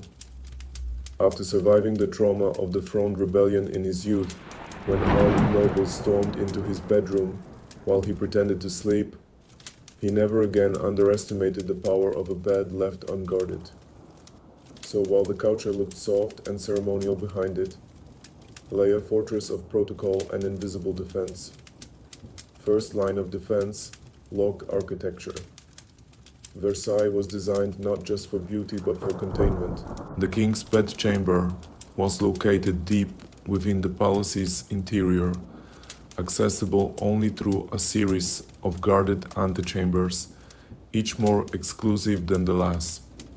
Anyone arriving late, even a duke, needed written approval from a grand officer. If your name wasn't on the velvet rope list, the guards didn't care about your title, they cared about your threat level. Then there were the garde du corps, the king's personal bodyguards. At any given coucher, a few were stationed just outside the bedroom, some visible, others not. Quirky tidbit: one elite guardsman reportedly slept upright in the adjoining antechamber, trained to snap awake at the sound of a curtain moving. The man could nap like a bird and still wake faster than you could whisper regicide. Inside the room, the valets themselves doubled as defense buffers. They weren't just trained in bed making and boot polishing. They had protocols for blocking sudden movements, detaining suspicious behavior, even shielding the king with their own bodies if need be. And no, they weren't armored. Just loyal, terrifyingly observant, and never fully asleep. Historians still argue about how real the nightly threat of assassination was. Some say Louis's fears were exaggerated, shaped by childhood trauma. Others point to numerous plots and poisonings that circulated through the courts of Europe in that era. Some confirmed, some whispered. Versailles may have glittered, but beneath the sparkle envy simmered.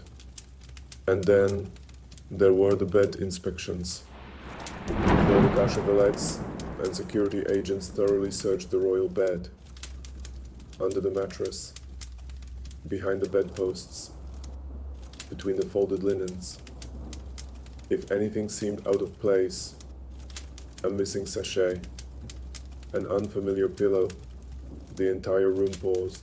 Once a small carved object found near the headboard triggered an evacuation, turned out to be a forgotten rosary bead from the confessor. Oops, even the fireplace was considered a risk point. That cozy hearth flickering so invitingly at the room's edge. It had to be carefully swept each night, lest someone use the flue as an access point. Not likely, but possible. And in Louis's court, possible was enough for procedure. And perhaps the most quietly fascinating layer of security, the candle management. Every candle was trimmed, tracked, and extinguished in a precise order. The last candle snuffed, usually near the bed, was done by a trusted valet using a gold-plated candle snuffer. Why gold-plated, not luxury visibility? If someone tried to switch the tool with a concealed weapon, it would be obvious. Smart, huh? You stand now by the farthest corner, noting how the light dims in a precise cascade. The chamber narrows into darkness, but the king remains glow-touched, just enough for a god to track his silhouette. You wonder, could someone have attacked him here in this sacrosanct ceremonious space?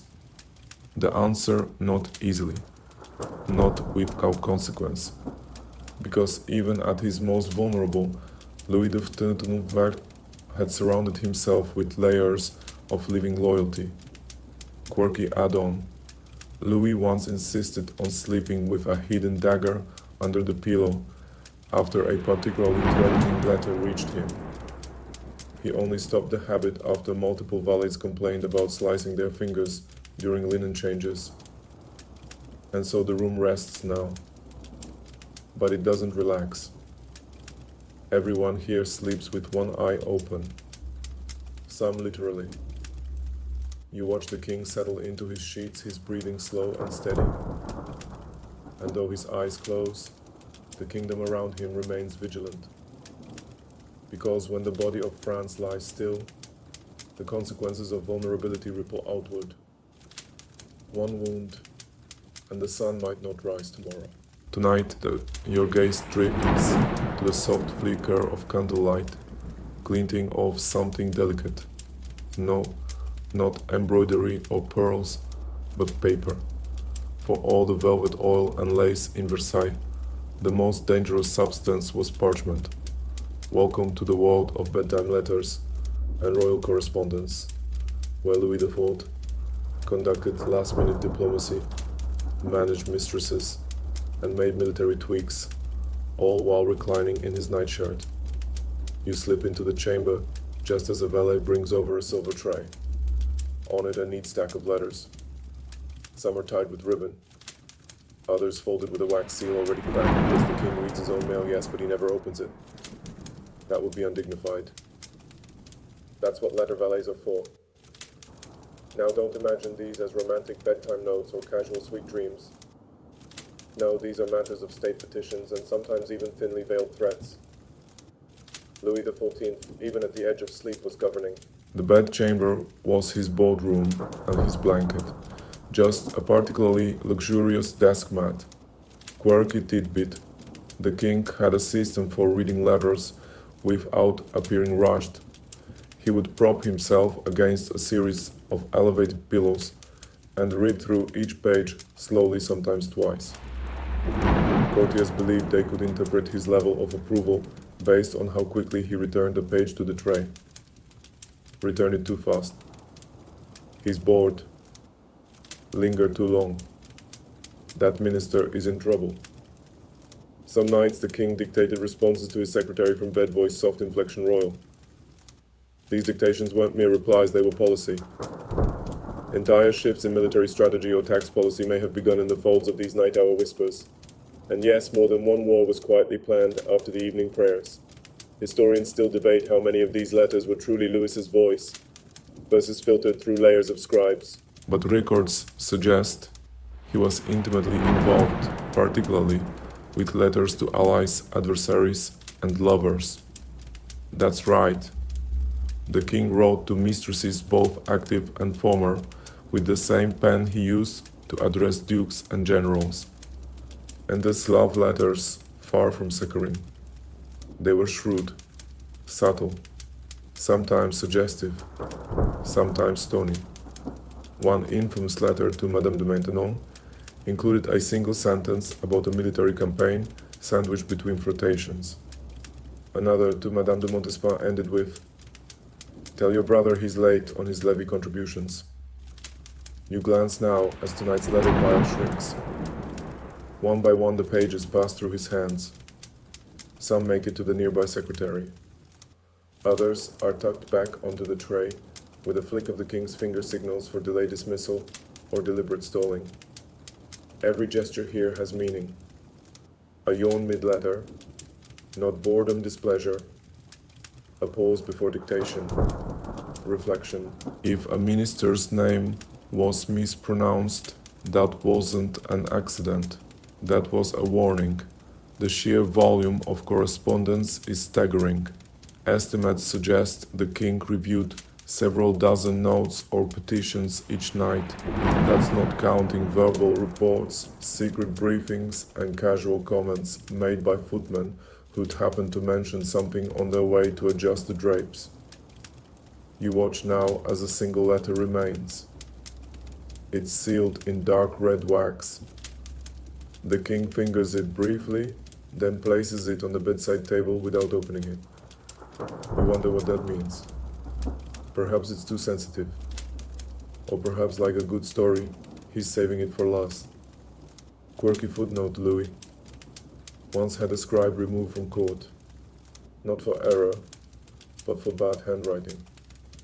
The king claimed he couldn't sleep peacefully with that spidery mess in his mind. Harsh, maybe. But hey, calligraphy was politics, and the paper itself mattered. Letters from certain ministers came on heavier stock, perfumed, subtly folded in recognizable creases.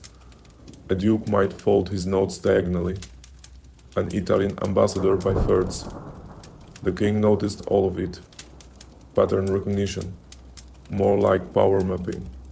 Now, as the final letter is laid aside, the tray is removed, the inkstand capped. The secretary bows and steps back into shadow. The king leans back, not just to rest, but to reflect. You realize something: these nighttime letters were not interruptions to his routine. They were the routine. While others wound down with wine or whispered confidences, Lois wound up his reign like a carefully inked scroll. And you step away as the candlelight dims, knowing full well that in this palace even paper could be a weapon. Tonight, you arrive just as the king's eyes begin to flutter closed, but don't let that fool you. You're not here for sleep. You're here for the rituals that followed it, the quiet rearrangements, the tucked-in power plays. Because once Louis XIII slipped into slumber, the after-hours choreography of Versailles began. Welcome to the post-culture shuffle, where the politics didn't pause, they just got quieter. Let's start with something odd. The king slept with company, but not in his bed. Once the final curtain was drawn around Louis's royal frame, a select few remained in the adjoining rooms. Trusted valets, a physician, sometimes a high-ranking noble who happened to have lingering paperwork. These weren't accidental guests. These were chosen witnesses. Their job to listen, to guard, to be present in case the king stirred, whispered, or needed anything from water to a policy reversal. It was a mix of loyalty and logistics, a living buffer zone between the king's dreams and the kingdom's waking mess. But here's where it gets theatrical. As soon as the final bow was done and the king's breathing evened out, the room reconfigured. Furniture was shifted back, personal items gathered, and most crucially, conversations began. Quirky tidbit: the night shift at Versailles wasn't marked by bells or rosters. It was a rotating cast of insomniacs and schemers. A duke might pretend to forget his gloves just to linger. A marquis might loiter by the fireplace until someone casually mentioned trade routes. These post-culture exchanges often held more influence than daytime councils. Historians still argue about how much Louis knew of what transpired after his curtains closed.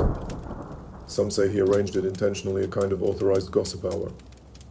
Others believe it was tolerated chaos, a concession to the impossibility of silencing 17th century nobles. And what did they discuss, these whispers? In velvet shadow, everything. Who rose in favor? Who fell? Whether the king's cough sounded different tonight. Whether the Duc de Lorraine's wine shipment was a diplomatic bribe. Whether that letter on the tray was really meant for Maintenon or for Mazarin's surviving relatives. It wasn't just men either. Sometimes women of high rank would join this shadow sweeping in with subtlety and sweet-smelling kerchiefs. A duchess might offer a late-night commentary on linens, only to pivot sharply into a commentary on court alliances. Versailles had no curfew for ambition. You watch as a valet returns to the room quietly. He's checking the hearth, yes, but also listening. A noble leans toward another, murmuring something about the Spanish ambassador. A small nod. No writing. Nothing recorded. But the ripples will hit breakfast like a tidal wave. And then there's the reshuffling of personnel. Chambermaids, footmen, and assistant valets rotate with the precision of a stage crew. Each has a schedule. Each knows not to speak unless addressed. But they also observe who exits with a smile, who looks anxious, who asks where the king's nightshirt was made. These things get noted, then whispered, then woven into the court's mental ledger. Quirky add-on. A special midnight ledger was kept by one court clerk who unofficially tracked which nobles stayed after courtier. No one asked him to, but the list was later used by a duchess to sabotage a rival's claim to a key military liaison post. Never underestimate a bored bureaucrat with a feather pen. And what of the king? As he sleeps, he may murmur, shift, even half awaken. Every twitch is noted. If he mumbles a name, that name flies through the corridor. Sometimes those murmurs were real, other times fabricated. Yes, nobles would claim I heard the king say Moreau in his sleep. Did he? Who knows? But Moreau just got invited to lunch. You realize now that Louis's bed wasn't an endpoint, it was an intermission, a moment of royal stillness that allowed everything else to move, and everyone else to maneuver. By the time the king truly settles into deep sleep, the real court, the one that survives on glances and glimmers, has done its quiet work. New alliances formed, old ones dissolved, all in whispers, all while the Sun King slumbered, unaware or pretending not to be. Tonight, the chamber is especially still, as if Versailles itself is holding its breath. You creep in, drawn not by whispers or velvet, but by a lingering human truth. Even kings have nightmares. That's right. Tonight we drift into the shadows of what haunted Louis XV's sleep, a world of restless legs, spiritual dread, and the occasional prophetic panic attack. First, let's get something straight. Louis was a man obsessed with control over his court, his image, his body, even his calendar. But dreams didn't ask permission. They barged in, they rewrote the script, and they terrified him. From childhood, Louis had a complicated relationship with sleep. During the Fronde, that traumatic rebellion that nearly tore the monarchy apart, he learned that even in his own bed he could be reached. Nobles burst into his chambers while he was still in his nightclothes. After that, his sleep was never casual again. It was guarded, choreographed, and never fully trusted. Historians still debate the extent of his nightmares. Some claim he rarely spoke of them. Others point to scattered journal entries and second-hand accounts from valets who swore the king would wake drenched in sweat, muttering about fire betrayal or collapsing staircases. Quirky tidbit: one valet recounted that the king's most recurring dream involved a hallway that stretched endlessly lined with mirrors, but every reflection was blank. "No, Sun King," he reportedly murmured one night. "Just nothingness." And don't forget, this was an era where dreams were decoded like encrypted memos. Spiritual advisors, physicians, and astrologers all had theories. A dream of drowning. You're resisting God. Falling, you've lost divine favor. Dreaming of a cracked crown that wasn't indigestion, that was political prophecy. You lean closer now, watching the king stir. His brow furrows. A flicker in the candlelight reveals clenched fists beneath the linen. The room is silent but charged. Valets pretend not to notice. They mustn't react, waking the king during a nightmare forbidden. He had to emerge from it himself, control even in panic. And here's where things turn inward. Louis wasn't just afraid of threats to his life, he feared threats to his legacy. One recurring theme in his night terrors: being forgotten. Walking through a palace where no one recognized him. Bowing courtiers who called him by another king's name. A sense that after all the construction, the pageantry, the gold, none of it would matter. Quirky add-on. After a particularly restless week, Louis allegedly had a new bedpost installed, one etched with a Latin phrase about watching the self in sleep. A warning to himself, a plea to God, maybe both. Sometimes priests were summoned in the middle of the night, not for confession, but for reassurance. One account notes a chaplain being awoken at 3 a.m. to confirm that divine favor still shone on the king. It's not clear what triggered that anxiety, but it's easy to guess. The weight of being ordained by heaven doesn't exactly lighten with age. And then there was the medical side. By his later years, Louis suffered from ulcers, dental abscesses, and chronic pain. This meant sleep wasn't just psychologically troubled, it was physically torturous. A missed poultice or an irritated wound could turn dreams into full-blown delirium. He once mistook a valet for a ghost. Another time he began reciting war formations mid-sleep. By morning he didn't remember a thing. You feel a new sympathy as you watch him sleep now, not as a monarch but as a man weighed down by expectation. Every twitch in the sheets, every murmured name, it all stems from centuries of responsibility compressed into a single body. And yet he never acknowledged it publicly. To his court, sleep was framed as regeneration, not vulnerability. A performance, not a confession. He would wake the next morning, composed, powdered, and radiant, never once hinting that the night before he might have fought off spectral shame or ancestral judgment. That was the ultimate act of control. You take one last look before stepping away. The king exhales sharply, his brow relaxing. The nightmare for now has passed, but you know it will return.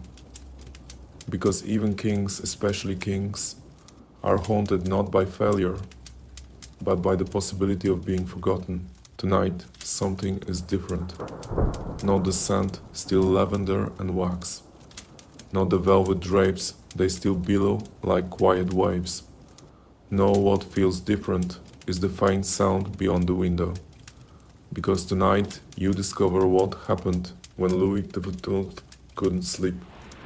Welcome to the royal anomaly, sleepless nights in the palace of routine. Sleep for Louis was a schedule, a ceremony, a brand really. So when it failed him, the ripple spread far beyond the sheets. And make no mistake, it did happen. For all the pomp and protocol, the Sun King had his insomniac nights, and they threw Versailles into a strange moonlit scramble.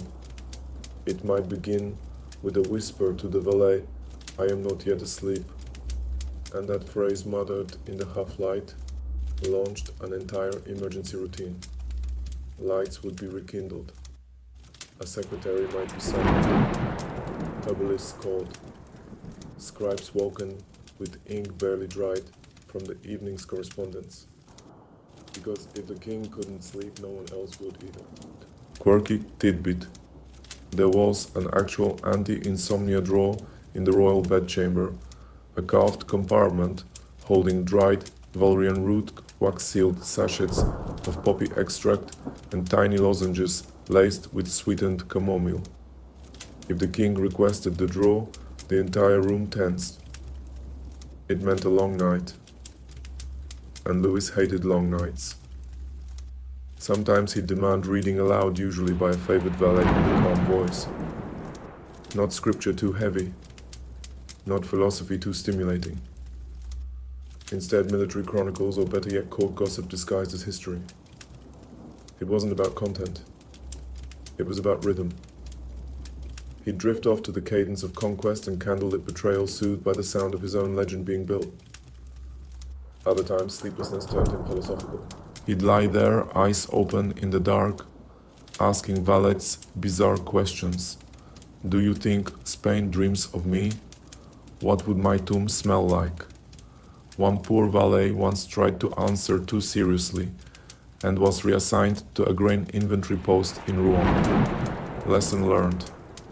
Historians still debate what caused these restless spells. Some cite stress wars, family strife, the unrelenting management of court hierarchy. Others blame medical causes, ulcers, leg pain, gout. Then there were those nights driven by superstition and ill omen. A strange dream, or a rumor of a comet seen over Brittany. And there were patterns.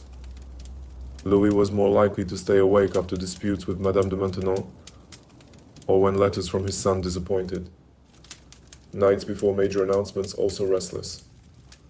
The more power he wielded, the less rest he seemed to earn. You watch now, as the bed curtains are left half open, a signal that the king may yet rise. A low fire burns. A pair of sleepers remain precisely positioned just in case. A footman waits silently just outside the frame of glow. It's like watching a theater mid-rehearsal, not quite performance, not quite real life. Occasionally, the king would actually get up, a rare momentous event. Wrapped in a robe flanked by two valets with lamps, he might pace the chamber or even wander as far as his private cabinet. There he'd dictate a short note review, a dispatch, or once compose a prayer to ease his mind. That prayer still exists, a single page handwritten preserved in the archives. It reads in part, "Let not my waking mind betray what my sleeping soul knows."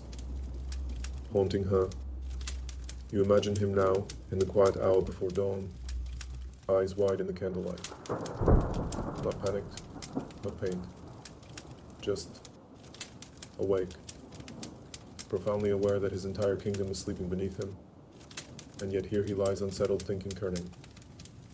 These sleepless hours weren't just nuisances. They were revelations. Here, stripped of ceremony, Louis was most human, most real.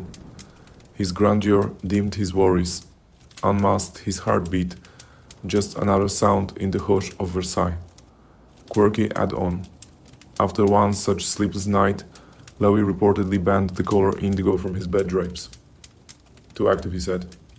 It refuses to settle. You try not to laugh, but part of you gets it. Finally, sleep does come. Slowly. A softened breath, a shifting of silk, a stillness. The fire fades and so does the tension. The king surrenders at last to that most elusive of luxuries, not gold, not glory, but rest. And you watch up in the shadows, realize even for a monarch named after the sun, darkness had its victories. Tonight, you hear it before you see it, a faint rhythmic echo. Not footsteps, not murmurs, but something gentler music. Tonight we drift into the soft sweeping world of soundscapes designed for the king's slumber, where composers composed not for applause, but for invisible ears behind velvet curtains. Yes, Louis the Student, even in sleep, expected an orchestra of ambience. You may use white noise. He used violas da gamba and the occasional teorbo. And unlike your Spotify playlist, his nightly soundtrack was custom-made, court-approved, and performed live, often just outside his chamber door. The practice was called musique de nuit, or night music, and it was both artistic and strategic. The melodies weren't bold. They were ambient, designed to caress the edges of consciousness, not stir the spirit. Harpsichords hushed to their lowest registers. Flutes barely above whisper. Strings tuned to lull, not dazzle. Quirky tidbit. One court composer, Michel Richard de Lalande, reportedly wrote over a dozen pieces specifically to help the king fall asleep faster. He even tested tempos based on how quickly Louis's breathing changed. Can you imagine that on your resume, the music didn't always play directly in the room? Often it drifted from the adjacent salon, where a small group of musicians would perform behind a screen or a tapestry. The idea was to simulate heavenly echoes, as if the very air loved the king enough to sing him to sleep. Historians still argue how often this music was actually played. Some say it was nightly. Others claim it was reserved for tense evenings nights after political disputes or before military decisions. What's clear is that Louis believed music affected mood, and that meant it affected power. Sometimes the music wasn't instrumental. Louis occasionally requested vocal quartets for singers, delivering sacred polyphony just beyond the curtain. Not for performance, but for presence. It made him feel watched, protected, soothed by the divine in four-part harmony, and the songs often religious. Psalms set to Baroque cadence, Marian hymns in Old Latin. Once an entire miniature mass was performed at 11:30 p.m. because the king had a dream about angels and wanted to replicate the acoustics. You move closer now toward the antechamber. Tonight's selection seems to be a gentle passacaglia in D minor, barely clinging to the air. The notes sway like candlelight, consistent but fragile. Every musician knows the king might be asleep or he might be listening. It's a performance with no applause and no margin for error. Quirky add-on. Louis once dismissed a flautist for breathing too loudly during a nocturne. It was like sleeping next to a goose, he reportedly muttered. The flautist found work in Sweden. The musicians rotated often carefully, quietly. Some were rewarded with court favor, others with silence.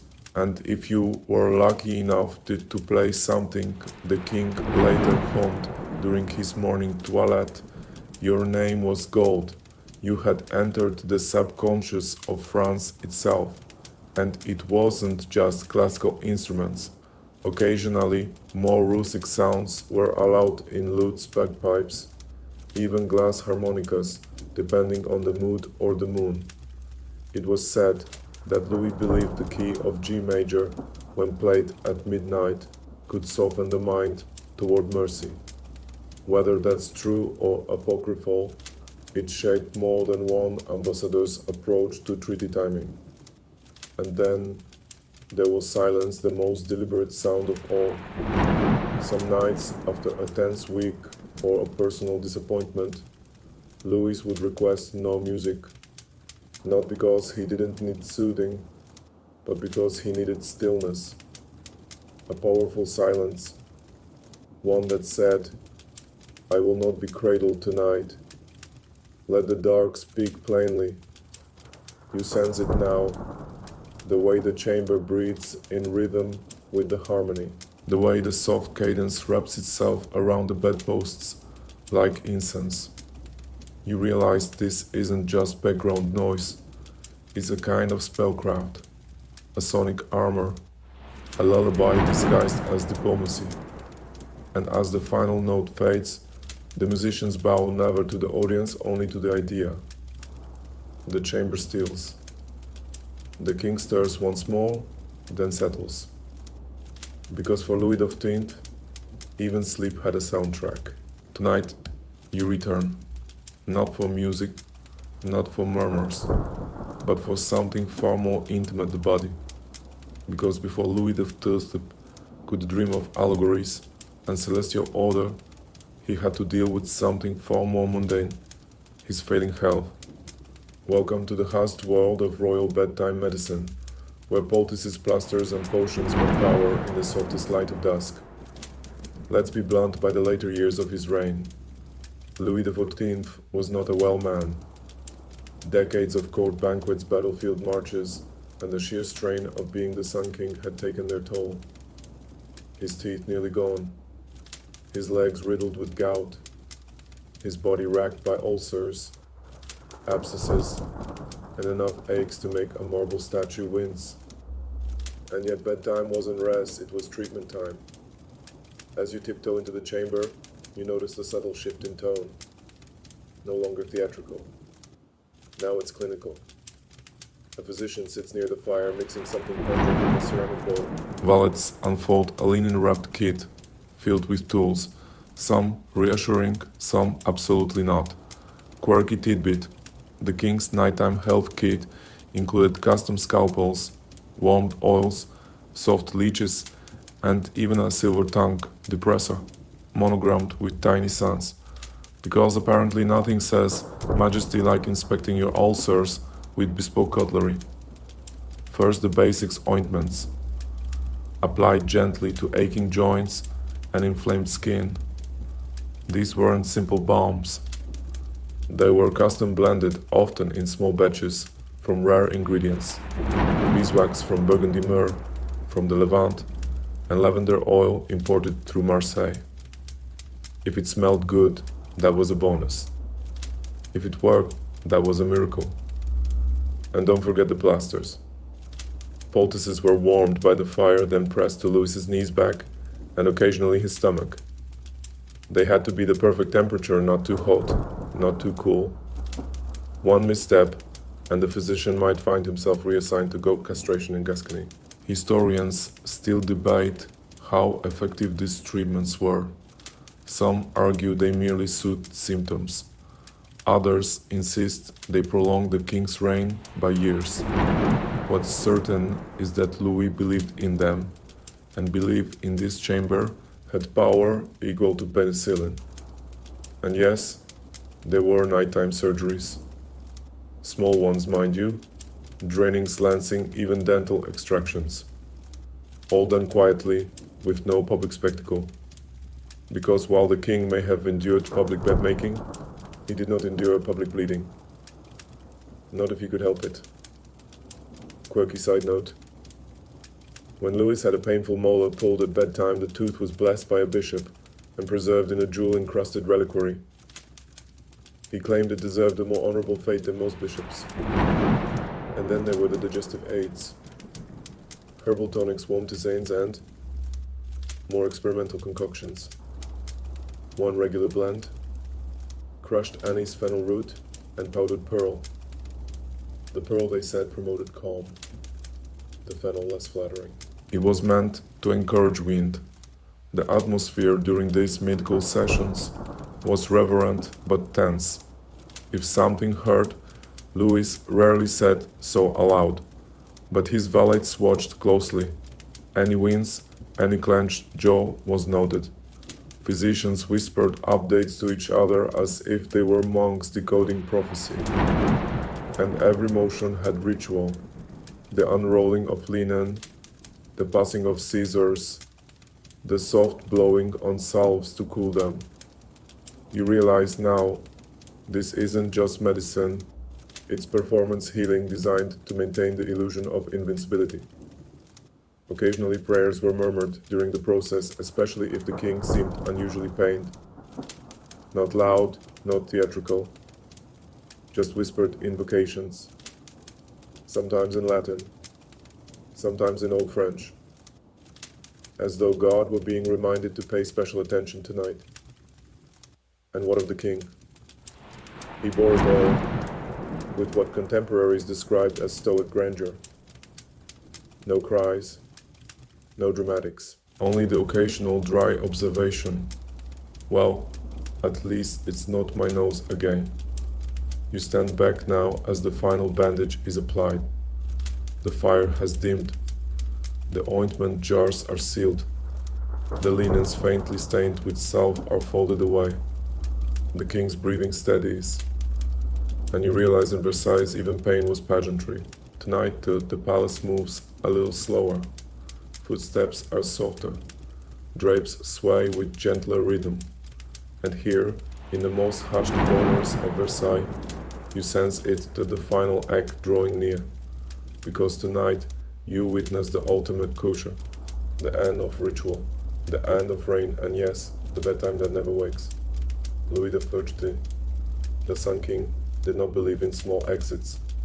His life was a stage, and his deathbed was its closing soliloquy.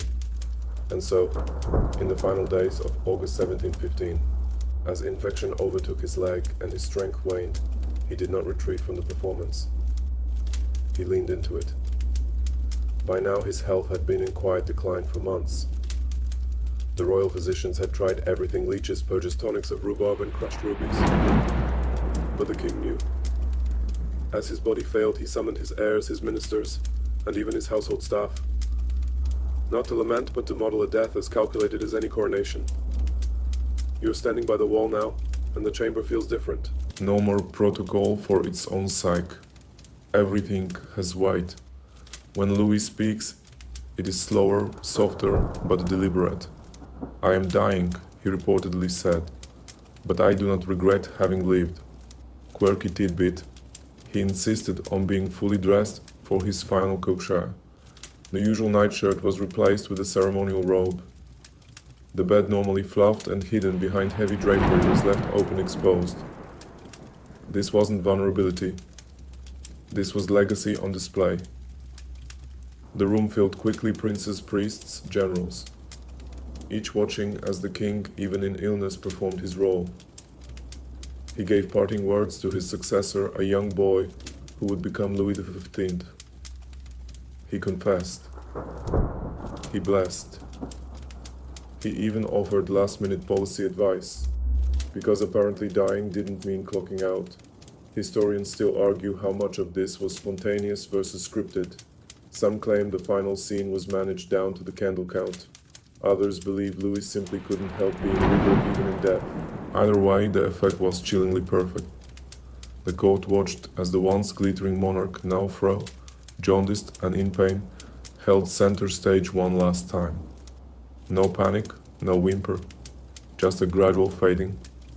His breath slowed, the light dimmed, and in the early morning of September 1st, 1715, the sun set. The silence that followed was unlike anything Versailles had known. The room once ablaze with ritual sat still. No bells rang immediately. No one moved. It was as if the palace itself had forgotten how to breathe. And yet in the echo of his final counsel, Louis XIV had ensured one thing: his myth would sleep forever, but never truly rest. And now, listener, as the last candle flickers, and even the echoes of Versailles fade, you find yourself sinking slowly into stillness. The silks and scandals, the lace and whispers, the grandeur of a bed-turned throne, all melt away into something softer. You remember the creak of brocade slippers, the hush of valets, the way the king's breath slowed with each ritual, each detail, each perfectly timed sigh. It's as if even power had a bedtime routine. Let your own breathing match that rhythm, now unhurried, quiet, steady. Picture yourself walking the marble halls alone after midnight, the sound of your steps muffled by centuries of stories. Each corridor carries a memory.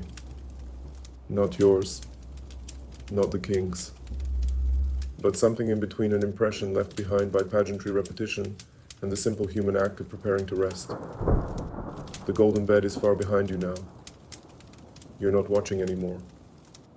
You're part of the silence. Even the rustle of the canopy, once so theatrical, now sounds like waves on a shore.